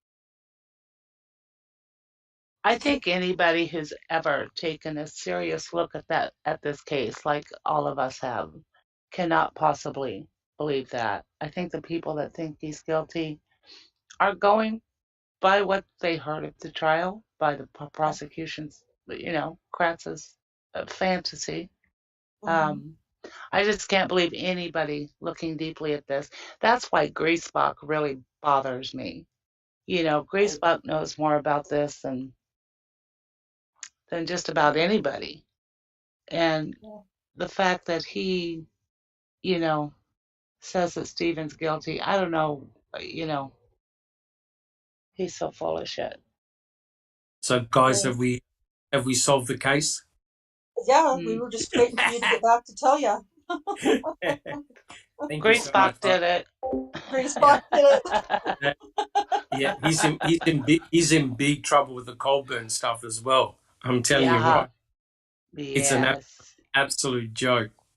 So, yeah, thank you so much for taking the chair and the microphone. But yeah, the hood latch swab is really, really bizarre. Doc, And can I yeah, ask you a question? of And course. I just can't recall right now. How much did they focus on the hood latch during the trial? The hood latch swab was a very important piece of forensic evidence, and I'll tell you why. And Kathleen Zona alluded to it because blood can be planted, right? And that they were well aware of that blood could easily be planted. And I remember the horror look on their faces when they discovered the 1996 blood vial, right? That was a turning point. And that's why the state had to do EDTA testing, because now the finding of the blood vial provided a potential strength to Stephen Avery's assertion that they had planted blood, right? So blood can be easily planted. However, sweat, now in inverted commas, sweat DNA, you're not going to be able to plant, right? So in essence, what they're alluding to is that Stephen Avery had to have touched the hood latch, right? So yes, you can plant blood. You've got a very, very strong case. But if you do a swab of the hood latch and you find genomic DNA belonging to Stephen, then how do you explain how that DNA got on that hood latch, right? So Stephen had to have gone underneath the hood in order to leave his DNA. So the hood latch is actually almost just, if not more important than the blood. Can you see why, Susan? Sure. Right? Because now there is now another source that's not blood that belongs to Stephen Avery that's associated with the RAV4. So, yes, you can explain blood being planted, but you can't explain touch DNA being planted, right? It's much, much harder. But here's the bizarre thing, right? When I think it was Buting or Strang had questioned the officers that were looking at the RAV, one of those lab techs had opened up the hood He admitted opening up the hood and obviously touching the hood latch. The guy forgot to change his gloves, and that guy was in the RAV4. So if he accidentally touched any of the blood stains or whatever, and it was still on his fingertips, he could have transferred genomic DNA onto the hood latch. I'm not saying that's what happened, but the guy admitted he forgot to change his gloves. So by passive transfer, you can transfer DNA from one location to another. And don't laugh, because people are being convicted of murders because someone has gone to someone's home, a detective has gone to someone's home, touched an object, had that person's DNA on their fingertips, and then gone to a crime scene and contaminated the crime scene. When swabs were taken, they found that person's DNA at the crime scene, right? So you can get transfer of DNA from one object to another. That can take place. The other theory is that it was all done by Colburn, right? Because Stephen Avery had 2 groin swabs taken that were meant to have been thrown away. Now, groin swabs are not going to contain saliva. They're going to contain skin cells, right? And when you do a groin swab, you're going to have a robust sample, a robust amount of DNA on those swabs, right? So if you swap a swab and say, "Oh yeah, this is a hood latch swab," then no one's going to know, right? And there's a long story, a long shady story involving the hood latch swab. So the hood latch was actually swabbed by Sergeant Tyson on April the 3rd, 2006. Guys, you got to understand, this is 149 days after the fact. So if Stephen Avery had touched the hood latch on October the 31st, 2005, after Fassbender had spoken with Brendan, right, on March the 1st, on April the 3rd, Tyson swabbed the hood latch. So this is well after the fact, right? And what's bizarre here, guys, is that the amount of DNA recovered from that hood latch was 26-fold higher than what you would normally find, right? So Kathleen Zellner had a series of experts. She used DNA experts to set up an experiment whereby they did trials by people touching the hood latch and the technician swabbing the hood latch and extracting DNA, right? Touch DNA. So remember, guys, when you go around touching parts of your car, inside your house, you're potentially leaving your DNA everywhere, right?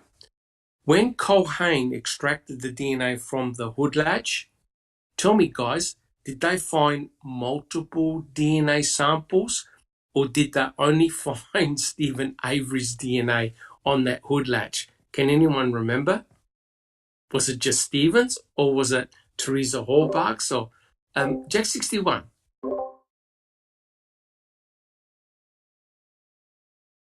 Correct. Susan, do you have a comment? Once again, miracle of miracles, only one profile.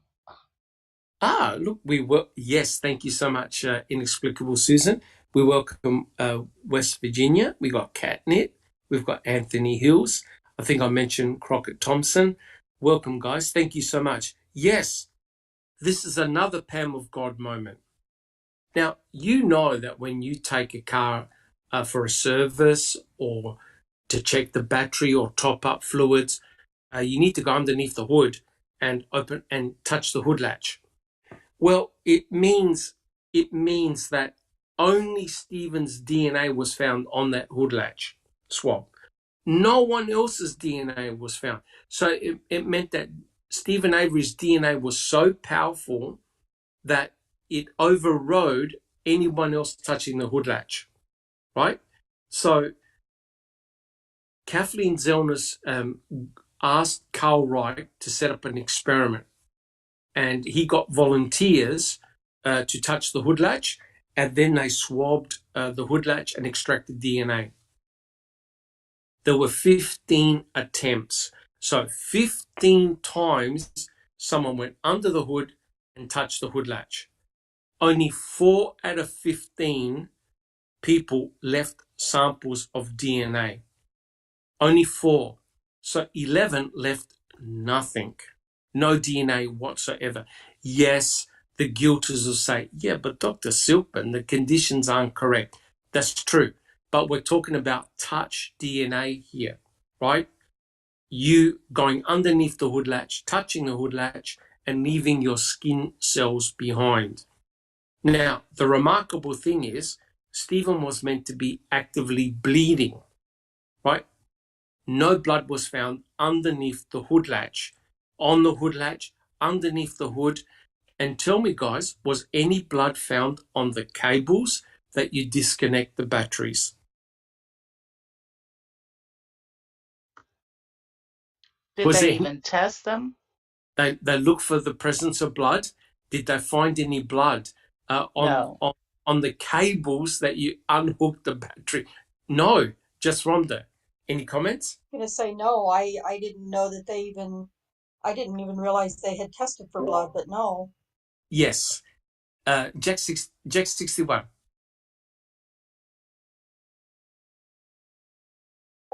Correct. So they found nothing.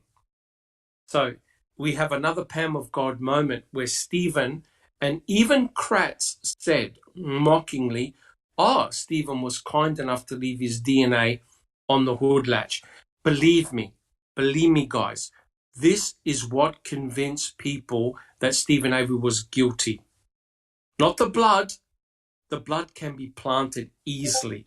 The mere fact that they extracted genomic DNA only belonging to Stephen on the hood latch convinced people that, yep, Stephen had gone underneath the hood of the vehicle, right? Touched it. But here's where it gets very, very interesting. The problem is that the individuals that were used in a test, on average, they left 0.07 nanograms of DNA. 0.07 nanograms, which means that is a tiny, tiny amount of DNA to leave on the hood latch. When Cherie Cohen extracted genomic DNA from the hood latch swab, she extracted 1.85 nanograms. Now, that's a small amount, don't get me wrong, but that's definitely much higher than 0.07 nanograms average, which means that Stephen had left 26-fold higher amount of DNA than anyone else, right? That's an enormous difference. You could understand a 2-fold, maybe a 3-fold, but a 26-fold diff is significant and it's huge. But guys, that's not the end of it. The DNA was extracted. Like I said, the swab was done 149 days after the fact. When you leave DNA on a metallic surface, right, especially the greasy, dirty part of a hood latch, DNA breaks down, right? It degrades. You've got bacteria, you've got fungi, you've got mold, you've got chemicals, you've got oils. That causes degradation of DNA. Scientists have shown that if you leave DNA on a surface, in time it would degrade, break down, right? But Cohen found a robust genomic DNA sample from the hood latch, right? She was able to get a huge amount of DNA compared to other people touching the hood latch.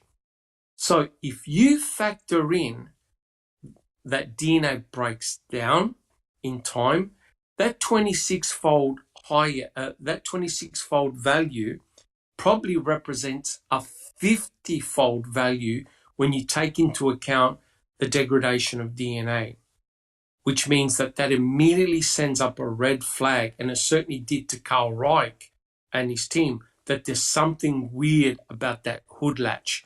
And I remember we actually covered it in one of the episodes on foul play, that we get, I think either he signed it or he signed the name of somebody else on the transmittal form, right? And of course, we get was with Jack 61. Hawkins, correct. And of course, it was we get who had the hood latch swabs, right? Sorry, the groin swabs, which he says he threw away, right? So it's very, very interesting. Now, I believe that the hood latch swab was actually tested. It's not saliva, right? It's not saliva. The laboratory can test for blood, saliva, semen, and urine, right? No blood was detected. Semen and urine are out of the question, but they found no saliva, which is very, very interesting. So it can't be from a buccal swab, right? Can't be from cheek swab from inside your mouth, because you'll detect salivary proteins. So it's got to be from skin cells. Either it came from Stephen Avery's fingers, or most likely came from the groin swab. So guys, this is the problem, right? Cocaine should not have been part of any forensic DNA testing. It just made everything look very, very suspicious. So guys, here we have it. The key and the hood latch both contain much higher amounts of DNA than you would expect, right? And I can't answer that question. I don't know why that high level of DNA should be present on the key and the hood latch. Now, guys, do we have any questions from chat? How are we going with the chat? Folks are just kind of making comments again still, and I don't. Well, that's not true. Anthony Hill said, explain how she was given, talking about Kathleen Zellner, Yeah. explain how she was given access to FL previously, however, no RAV or access to field evidence. I think Correct. I think the RAV is gone personally, but that's just me. Yeah. I think you're correct. And look, we know the damage. We know the damage that Zellner's experts did with item FL. They don't want to give the RAV4 the plates or the light, because one can imagine what type of additional material that they would find. And it's interesting that Kevin Greslon said, quote, he touched his crotch before he touched the latch. Yeah, there's some real weird things going on. Look, guys, all jokes aside, the key doesn't belong to Stephen. The hood latch doesn't belong to Stephen. I would have expected there to have been a mixed profile, right? And I remember Buting having these big arguments with Culhane, talking about minor and major contributors. So basically, Stephen Avery's DNA was so powerful that he had masked anybody else's, right? And my understanding is that when the hood latch swab was examined, it appeared to be too clean, right?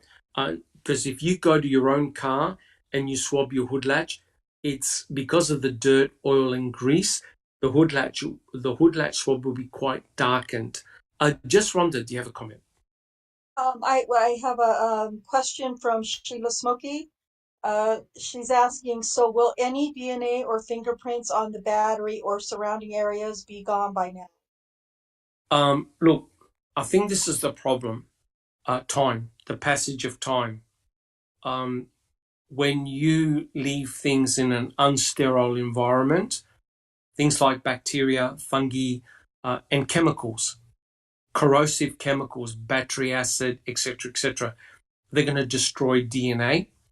It's definitely worth, say, swabbing, re-swabbing just in case, maybe using the MVAC system. But my concern is, Sheila, is that it's very likely that the DNA has been broken down. If the DNA breaks down, it's going to be almost impossible to amplify it up. I know that there are new methods to amplify up DNA when DNA has been fragmented, but I don't know how successful that will be.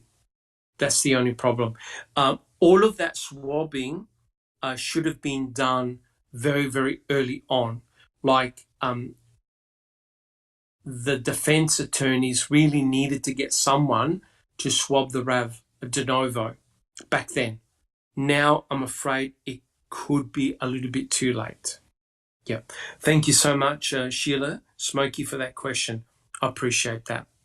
All right, guys. Well, look, let's do one question at least. Now, we've talked a lot about the key and the hood latch. It is my belief that both these items are very, very suspicious indeed, especially the key and the hood latch. And these were used against Stephen, right? They couldn't find any signs of Teresa Hallbark or any type of nefarious activity in Stephen Avery's trailer. But lo and behold, we find the key, right? We know that blood can be easily planted. Lo and behold, we get the hood latch swab. Yet the bizarre thing is this. Tell me, guys, did they find Stephen Avery's or Brendan Dassey's fingerprints anywhere in or on the RAV? Anybody? Just Rhonda. I believe no. No. So, you've got this bizarre situation whereby Stephen is leaving his genomic DNA everywhere, but the problem is they can't find any of his fingerprints. Now, if he's bleeding and he's touching things, because some of those blood were transfer stains from a bloodied finger onto a particular surface, they never found any bloody fingerprints. They never found any fingerprints belonging to Stephen nor Brendan.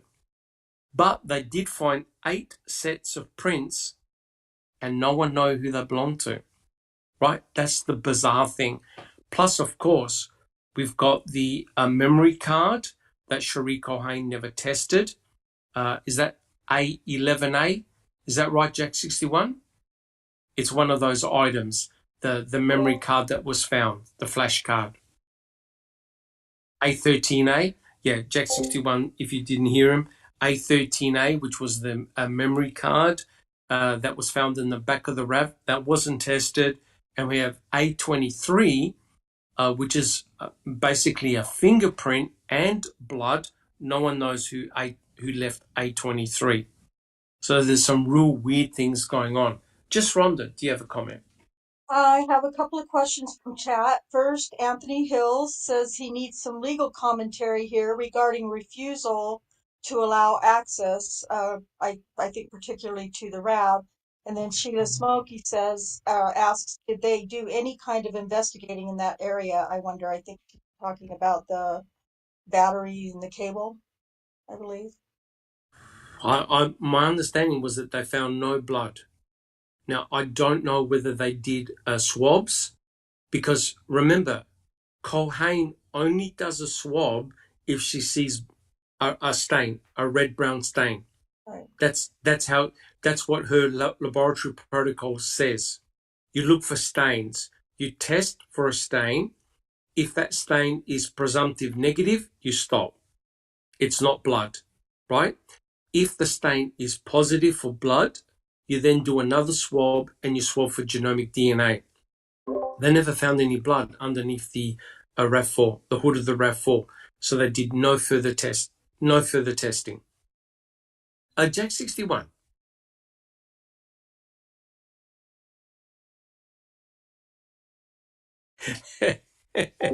Well, the funny thing was, right, it's almost like God shone a light on that key and everyone said, oh my God, a key that's got Toyota on it, it's got to be important. We got to immediately take it down to the crime lab. That's exactly what they did. So the mere fact that they saw that key, it didn't matter whether it didn't have any blood. They swabbed it. And lo and behold, Stephen Avery's genomic DNA is on that key. Just Rhonda. And then just Anthony's question. He's wondering how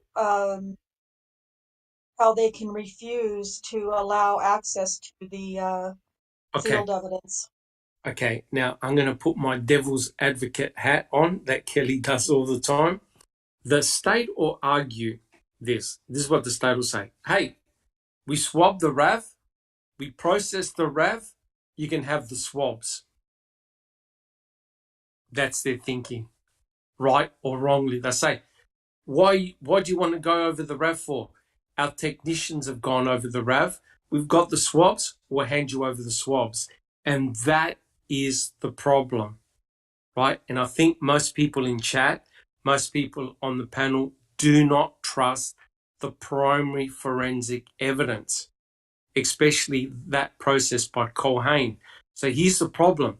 The state will not give the RAV4 over to Kathleen Zellner so she can do her own forensic testing. The state will argue, well, we've processed the RAV, here are the swabs, right? Don't laugh, because that's exactly what Norm Garn said during the trial regarding Ida Meffel, right? He said, well, we're quite happy to hand over the DNA tube of Ida Meffel, but the problem is if that DNA has arisen as a result of contamination, you're going to get the same result. That's why you need to start de novo and do your own swabbing, which is not what the FBI did when they did the EDTA testing. All right, panel, do we have any other further questions? Excellent questions, by the way. And do we welcome TJ Anderson? Thank you so much. Anthony Hills, welcome. Oh, and T1, thank you so much for joining. Guys, do we have any other further questions? Are we all good? All right. Well, we can't end the podcast without doing at least one question. So let me read this passage. And in effect, guys, we've actually already covered it, which has been great. I quote, for both the key and the hood latch, the argument is that the amount of DNA found is proof of planting. Zellner, who sometimes seems to have missed her calling as a Mr. Wizard type science demonstrator, conducts a series of experiments, having her law clerks touch the hood latch and then measuring the amount of DNA in nanograms left behind. As for the key, she drives up to Avery in prison and has him hold it in his hand for several minutes. And here's the question to the panel. And the good thing is that we've covered it. And the question is, was there anything to be concerned about the DNA levels found on the hood latch as well as the key? And why was only the hood latch swabbed, right? Why not the internal hood latch release and the hood prop? So guys, who would like to answer that one? Do you think the Wisconsin State Crime Lab did a really good job processing that RAV4? Yes or no? Jack 61.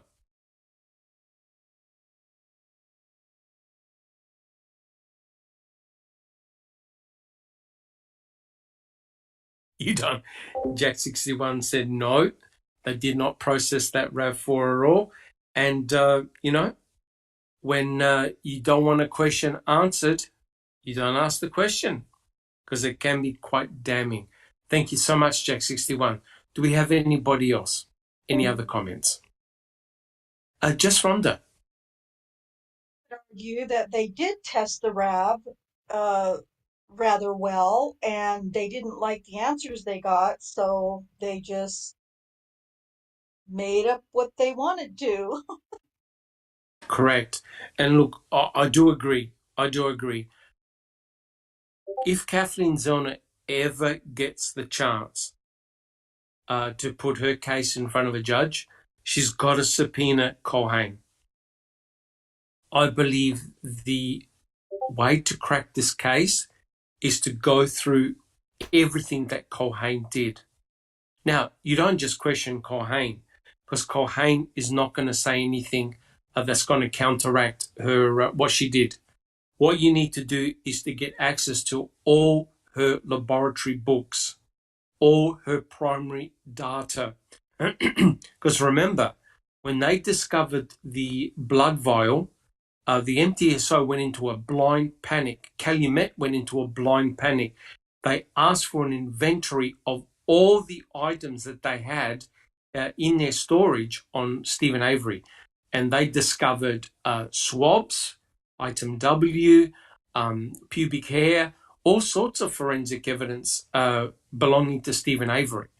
So it looked really bad, because if you wanted to do a planting scenario against Stephen, it was all there. However, all of that, you can bypass any type of conspiracy. You can make it all happen in the laboratory. That's the scary thing is. And it was Colburn who did all the swabbing and all the testing. And Cherie Colburn knew the origin of every one of those swabs. So everything traveled through Colburn. Susan, do you have a comment? Was it A23, the blood on the back of the RAV? A23. Now, she should still have half a swab of that, correct? Technically, I have a feeling she threw it out. I have an Right. awful feeling that swab is gone. Now, the funny thing is, right, you're looking for important forensic evidence. There's nothing better than A23. Yet, she didn't go back, she didn't re-extract, and she's never run it through CODIS, which is completely mind-blowing. Just Rhonda, do you have a comment?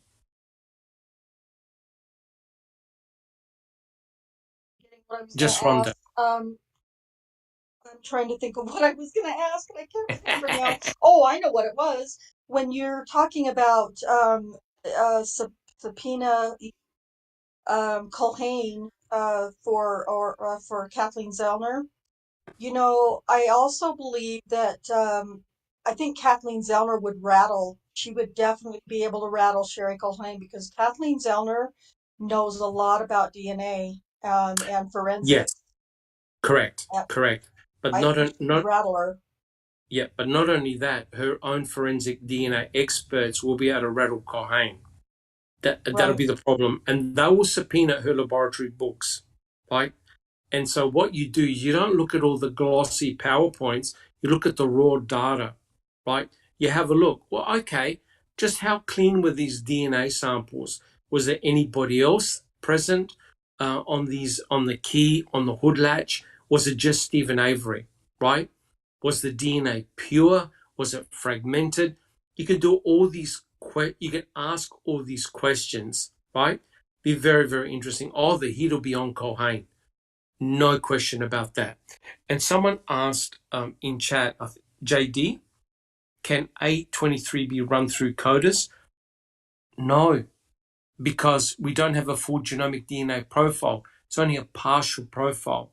Cherie Colburn never went back and re-extracted A23.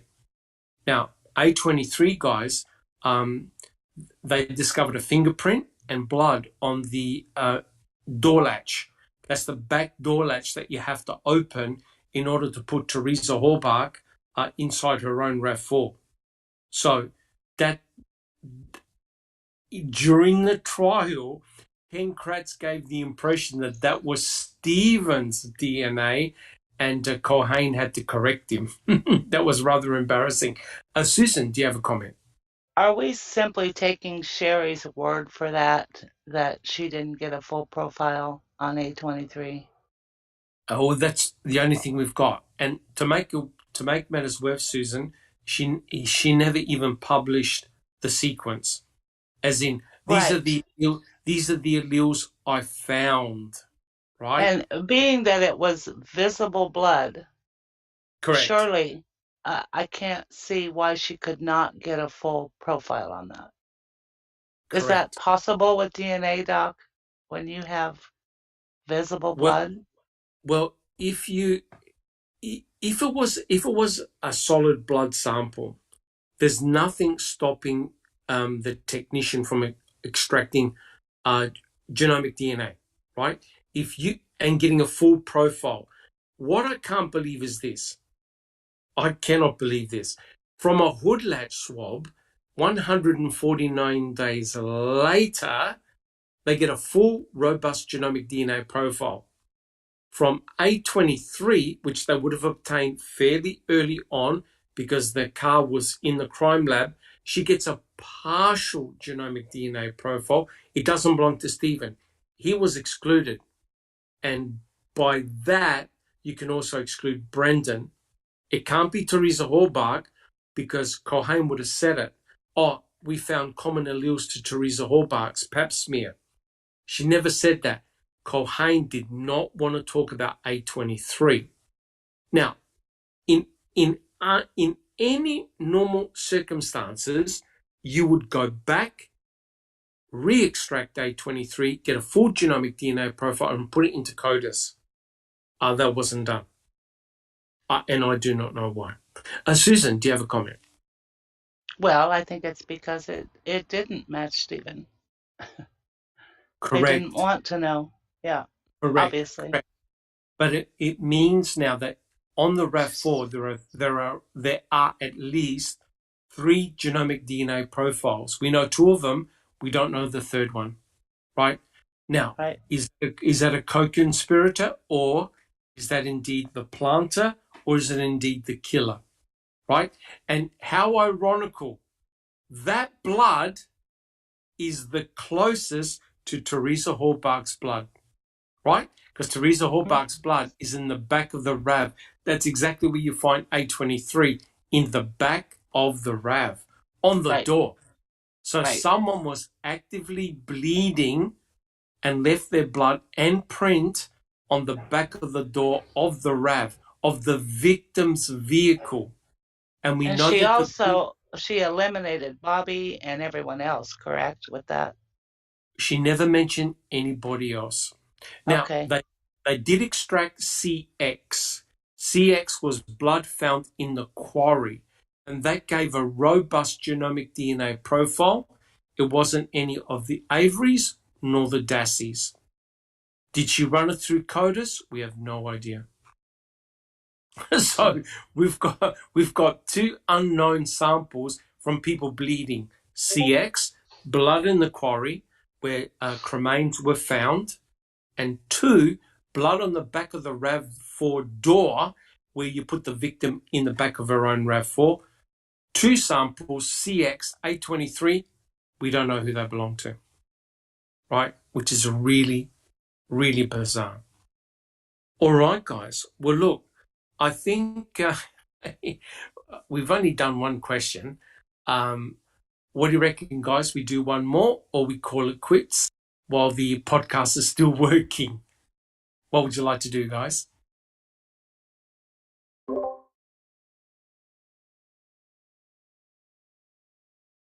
We can proceed. I'm Susan? curious. I'm curious what the next question is. Okay. Let's do one more question, guys. And Angie in chat says, so the fingerprint and blood could be the killer's DNA, and Cohen couldn't get a full profile. How convenient. Correct. She never was able to, as far as we're aware, obtain a full genomic DNA profile of A23.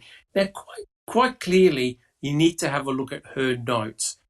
If A23 had common alleles to Stephen or Brendan, there is no doubt Cohen would have said so, right? But she said it excluded Stephen.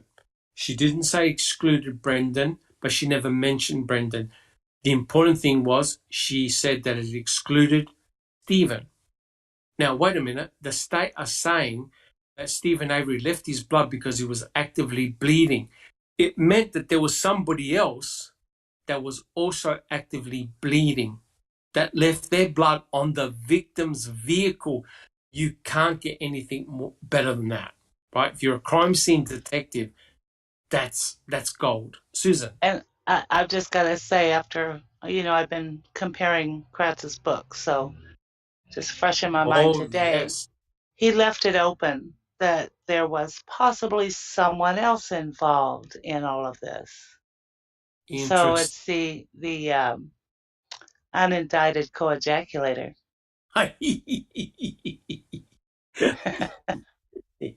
Yeah. Well, if you put it that way, yeah, correct.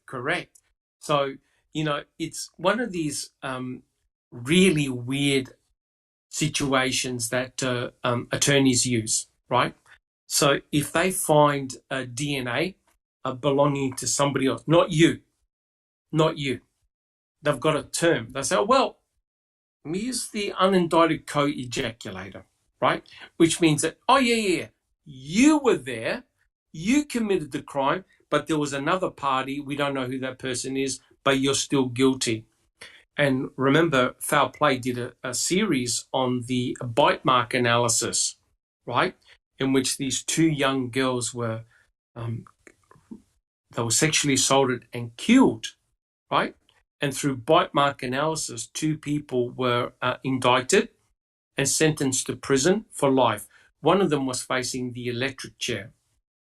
And it was discovered that the true perpetrator of the crime, who had done this horrendous act on these two young girls, was already in prison. And he even stated that, he had sexually assaulted the girls, he had murdered the girls. And he was asked, did you bite any of the victims? He says, no. Right? So the bite mark analysis was false. Yet the expert, Dr. Michael West, and the prosecuting attorney said, no. Okay. They bit the girl and this other guy raped and killed them. Hence the unindicted co-ejaculator, right? Susan. Is this where the guy just happened to meet these guys in the parking lot right before it happened? It's Is that the one? No, that's one. Yeah, Oh, okay. this They also is had an unindicted, I think. correct. There was one case in which I think 6 people got convicted, and they were all innocent. Right? You just keep on blaming somebody else. So the case we actually did it on Foul Play. It was called Bite Me. Have a listen to it. It'll scare the hell out of you. It was on Netflix, and the Innocence Project was involved. These two African American were sent to prison for murdering these two girls. That the death occurred in the same type of town, in the same vicinity, years apart, and it turned out it was done by somebody else, right? Completely somebody else. And what they discovered was the bite marks were done by clawfish. They weren't bite marks, they were done by an animal, an aquatic animal that was in the river, right? So it's very, very scary. So here, guys, we have 823 that's screaming to be retested. State not interested at all, because they've got their suspect, right? And as Susan said, oh well, we find somebody else, 823, we find out who that person is, yeah, we'll indict him as well.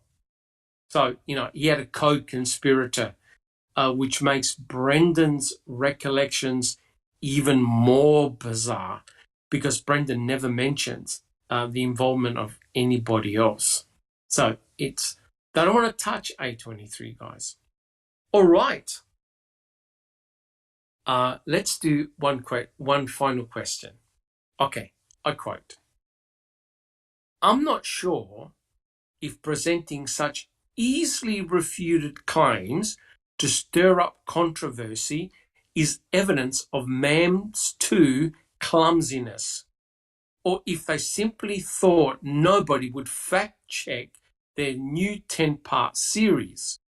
To be fair, the breathless and largely unconsidered response to their first installment had shown Making a Murderer filmmakers how much they could get away with. They were given 4 Emmy Awards for their first batch of lies. Oh boy. Okay, here's my question to the panel. Where exactly did the MAM filmmakers lie? Who'd like to answer that one? So, God, Kratz, I was just thinking the same thing. I mean, please point out those lies, Kratz. yep, Please. you could tell, guys. Let's don't joke. Kratz, the state, they want Netflix to go away. They want you and I to go away. They want people in chat to go away, and they don't want anyone to ask questions. Right now, I'll quote the end sentence.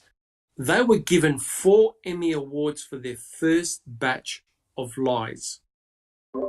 Guys, where did the filmmakers lie? Jack 61.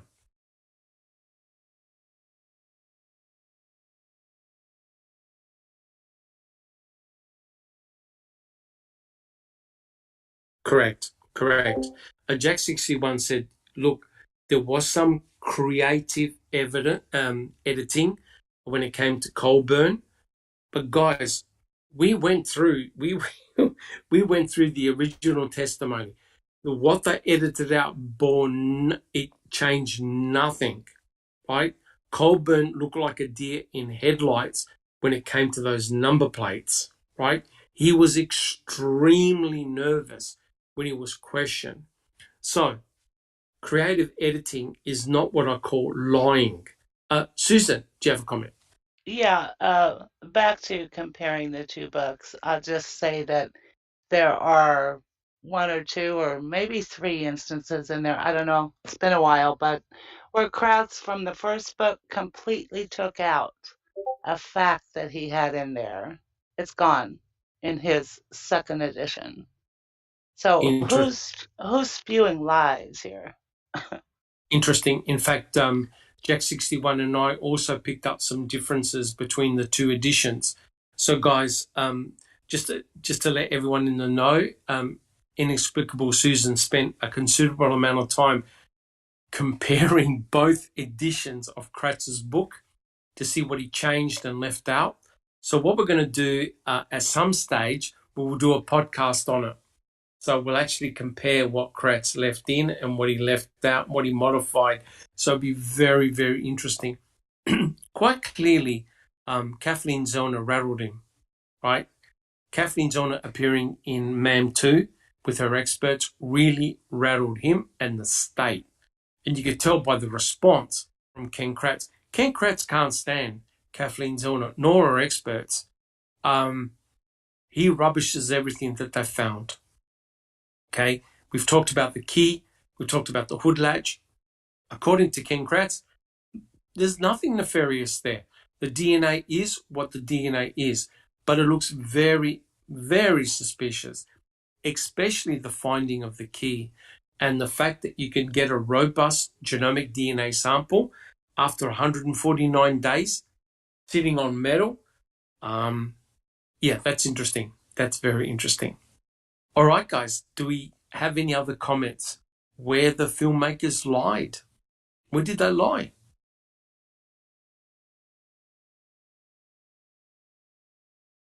Yes, silence.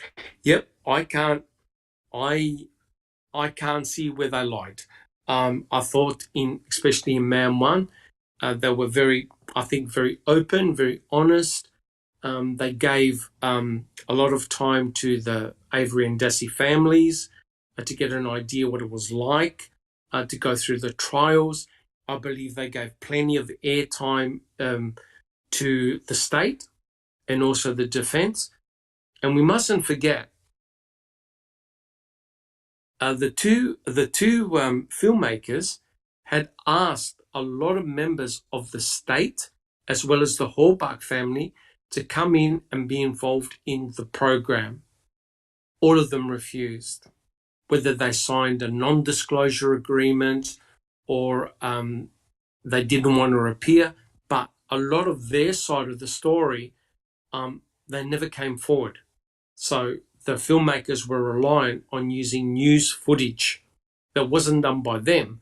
They had to use news footage by others. Jack 61.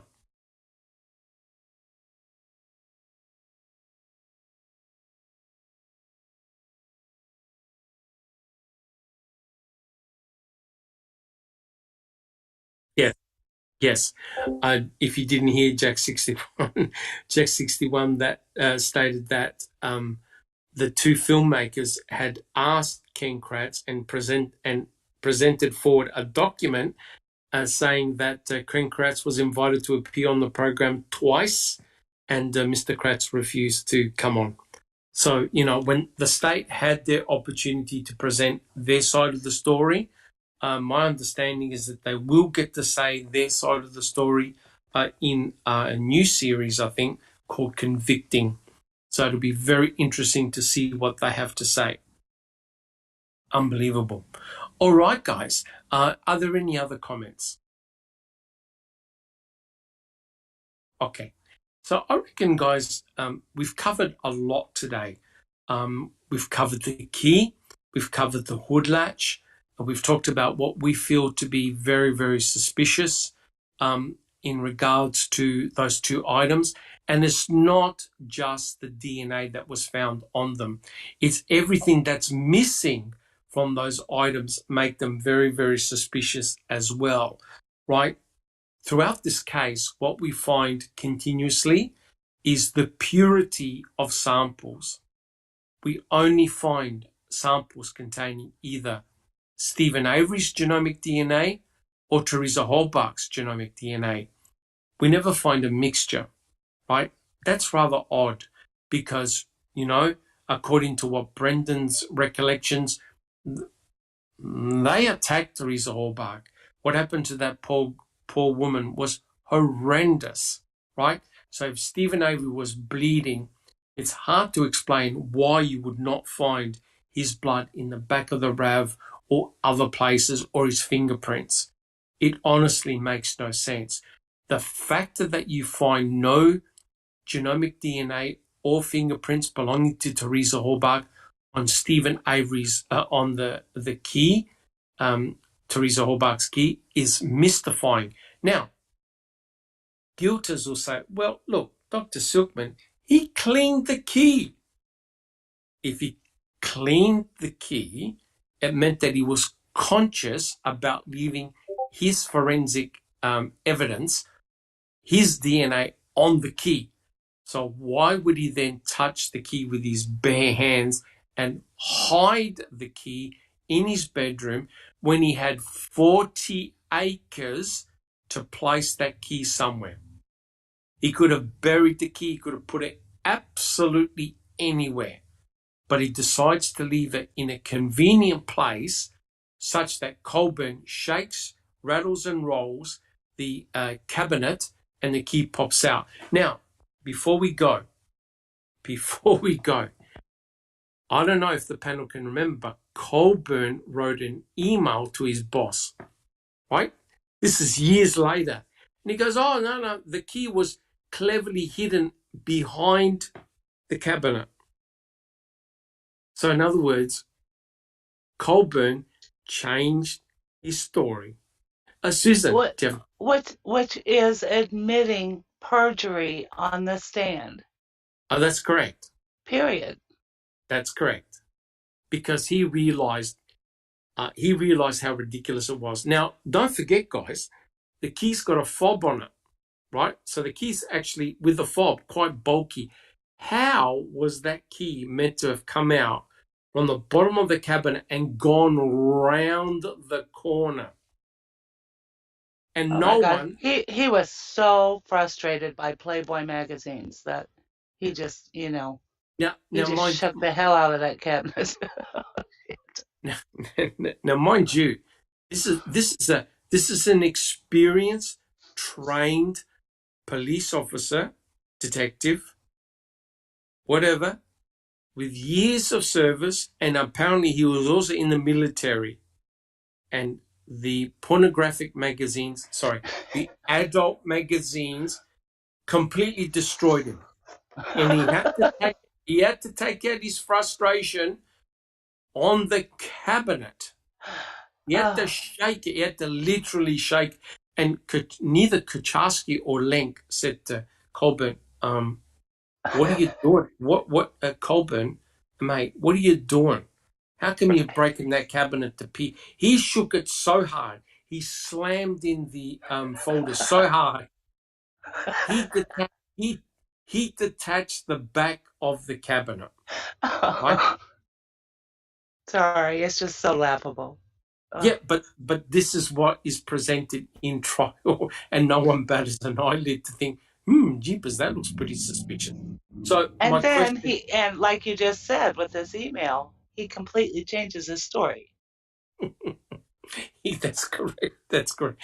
And JD was a little bit cheeky by saying, "Pity help his wife that night." That's true. That's true. No comments. No comments.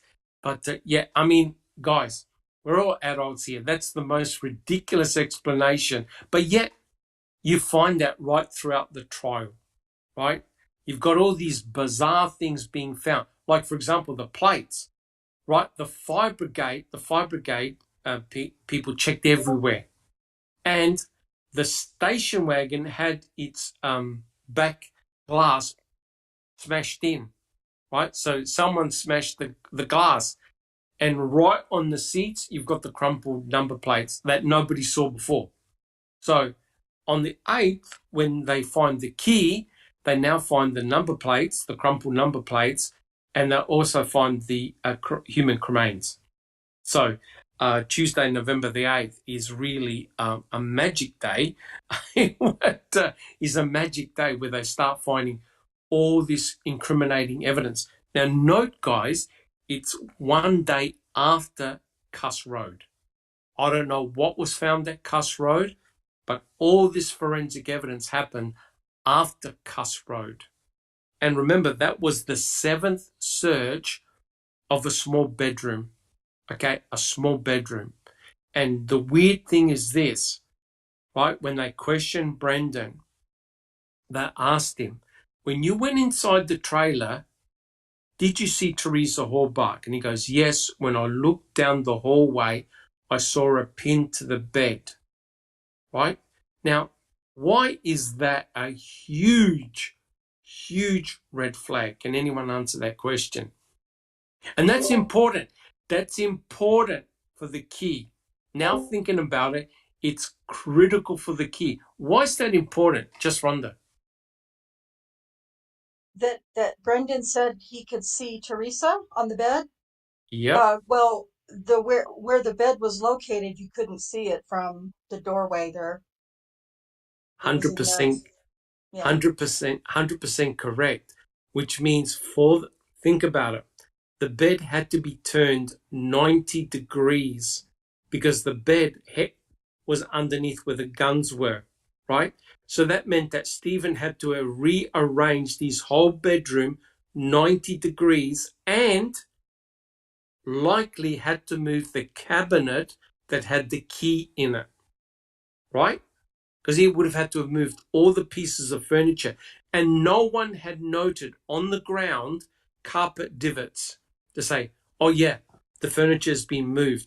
You look around your lounges or anywhere where you've got carpet, lift up a chair, lift up a couch, you've got an indentation in the carpet. No one had mentioned indentations in the carpet. So what Brendan said, what he saw, is complete utter bullshit. He could not have seen Teresa Hallbach cuffed to the bed from the hallway. Teresa Hallbach was around the corner. He would not have been able to see Teresa until he was actually in the bedroom. That's significant because it meant that Stephen would have had to have moved everything in his bedroom 90 degrees and put back the dust. You look around his bedroom, and Jack 61 put up the pictures. There's dust and debris everywhere.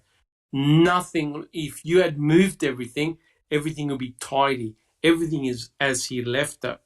right? So, Stephen was cognizant that detectives were going in his room, this before they found the RAV. He would have known that people were snooping around. There's no way he leaves the key. There's no way he leaves the RAV or cremains or anything else. Jack 61.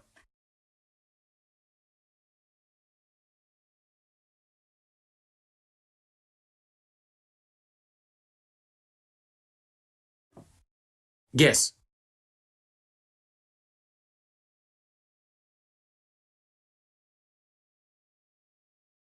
correct. Jack 61, if you didn't hear it, was talking about Tom Fassbender, in which the detectives, crime scene had scoured the bedroom. Now, think about it, right? They literally tore apart Stephen Avery's bedroom. They took the wood paneling, they took the carpet, they took everything. They found no evidence of Teresa Horbach, right? None. Lo and behold, out of nowhere, you find the key. And so here's the important thing. You have to associate your suspect with the victim. So here's an example of planting the key belonging to the victim in the suspect's own bedroom, right? So that now gives the impression, okay, we can't prove a crime took place here. We can't prove it. But how does Stephen explain access to the victim's key? So that's what it means by enhancing evidence, right? You throw all this evidence, right? So what you've got is a progression. If you have a look at Cherie Cohane's PowerPoint presentation in the pre-trial, I found his blood in the RAV. I found the key and it had his DNA, right? So you've got this progression from RAV4 to key, all pointing to Stephen Avery. And of course, they didn't know about the hood latch until 149 days later, right? So I find it unbelievable. That Kratz has got the gall to say that they lied. The filmmakers lied. Yes, some use of creating editing. I understand that. But that doesn't amount to a lie, because Colburn made himself look guilty, right? But I want to finish the podcast with this. I've said it many, many times, right? Here's an example. Your mother is cooking something in the kitchen, and it's a gas flame. And she's got little kids. And she says to the kids, I'm cooking, don't go in the kitchen. You'll burn yourself. Your children go, yep, no problems. We won't do that, Mum. 10 minutes later, your son comes down screaming, Mum, I burnt my hand. The analogy is this. If you don't want freaking criticism, which all the MTSO officers are getting, including Cohane, then it was up to you never to have gone on the Avery salvage yard in the first place, right? All this criticism that's been pointed towards them, it's all self-induced. Just like the kid that burnt his finger who didn't listen to his mum. What do you expect? You're going to get criticized for being in a place where you shouldn't be. And who's finding all this forensic evidence? A lot of the MTSO officers were. And how disgusting that they now say that Kircharsky found the key and Colburn doesn't write a report. When he writes a report, he doesn't mention the key. They knew they shouldn't have been in there. Ridiculous. All right, guys. Do we have any other comments before we close the podcast?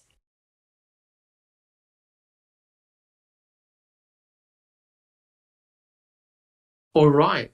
Well, look, guys, I want to thank everyone, and I apologize. We all apologize. I know we've had a few gremlins. Jack's been able to answer a few questions, but we had to relay them in chat. So I think what Jack 61 is going to do is we're going to revert back to an older system that seemed to have worked better, although Prism is quite nice, but clearly we can't have these glitches here. Andy B says, don't go.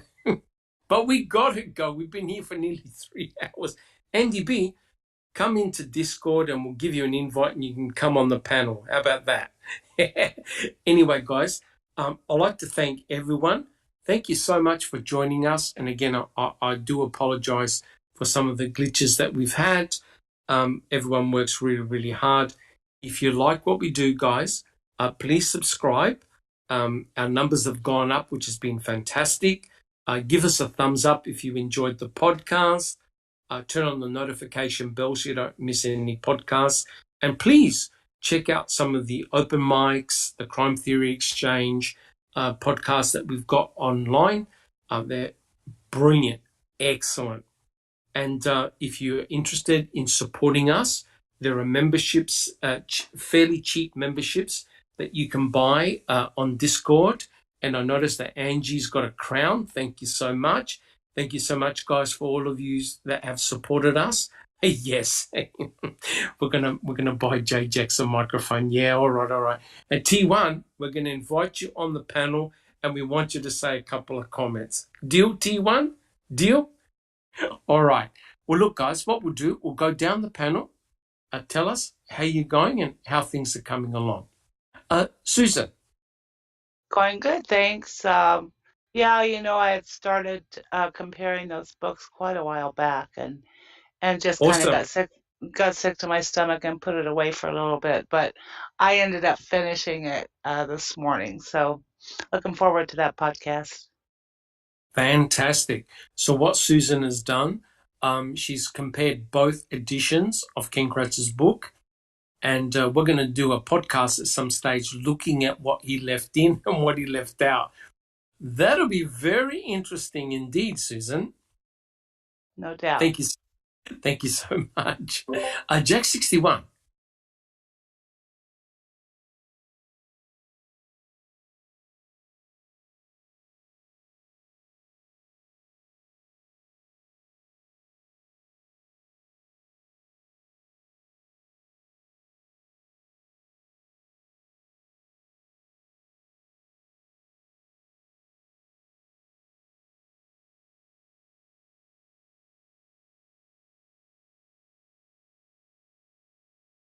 Awesome. Jack 61 apologizes for the technical glitches. He's going to try a few things, and if everything works, there will be an open mic.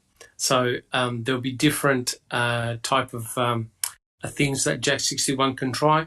I mean, you could all hear us, but we can't hear Jack 61. So it's probably like some type of computer issue for sure. All right, then. Thank you so much, Jack 61. Just Rhonda. Thank you, Dr. Silkman. I want to say thank you to everyone in chat this afternoon. It's been quite comical at times. That's good. Everybody's having Oh, really? At least we got a good sense of humor, right? Absolutely. I'm just kind of coming back again from a little time off.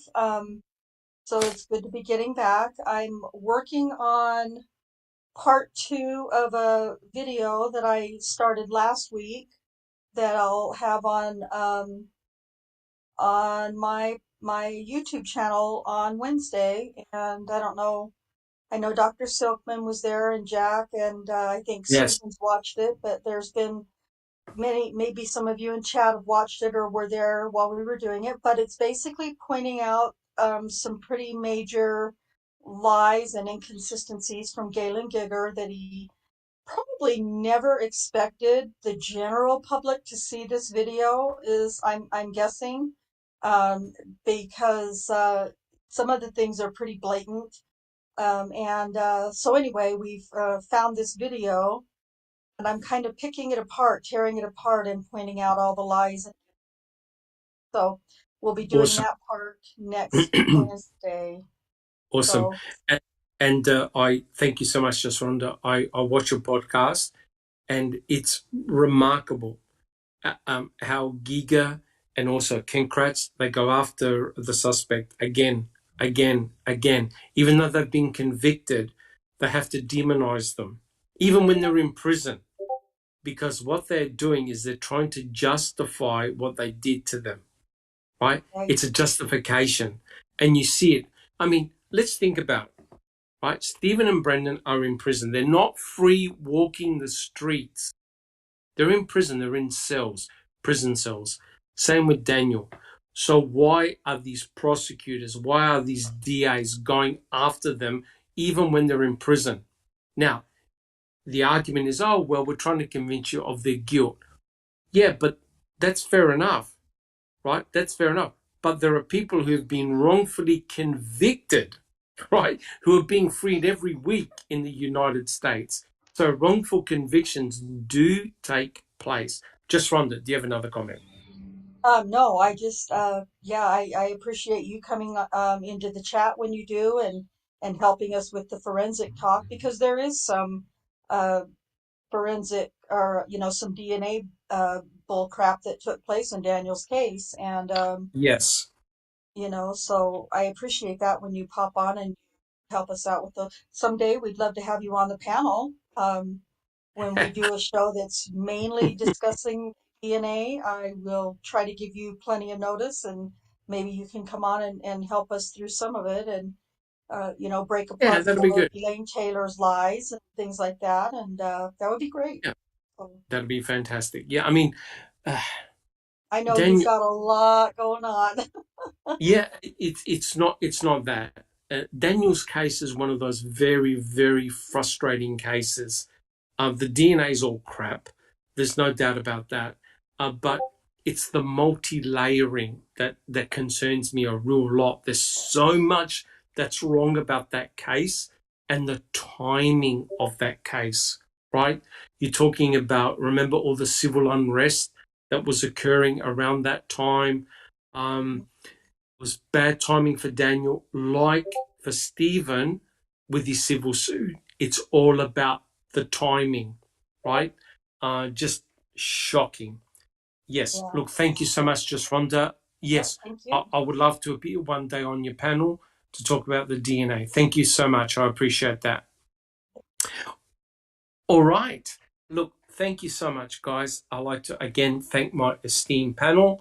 I'm sorry that we only I'm sorry that we only talked about the key and the wood latch, but they're important pieces of forensic evidence.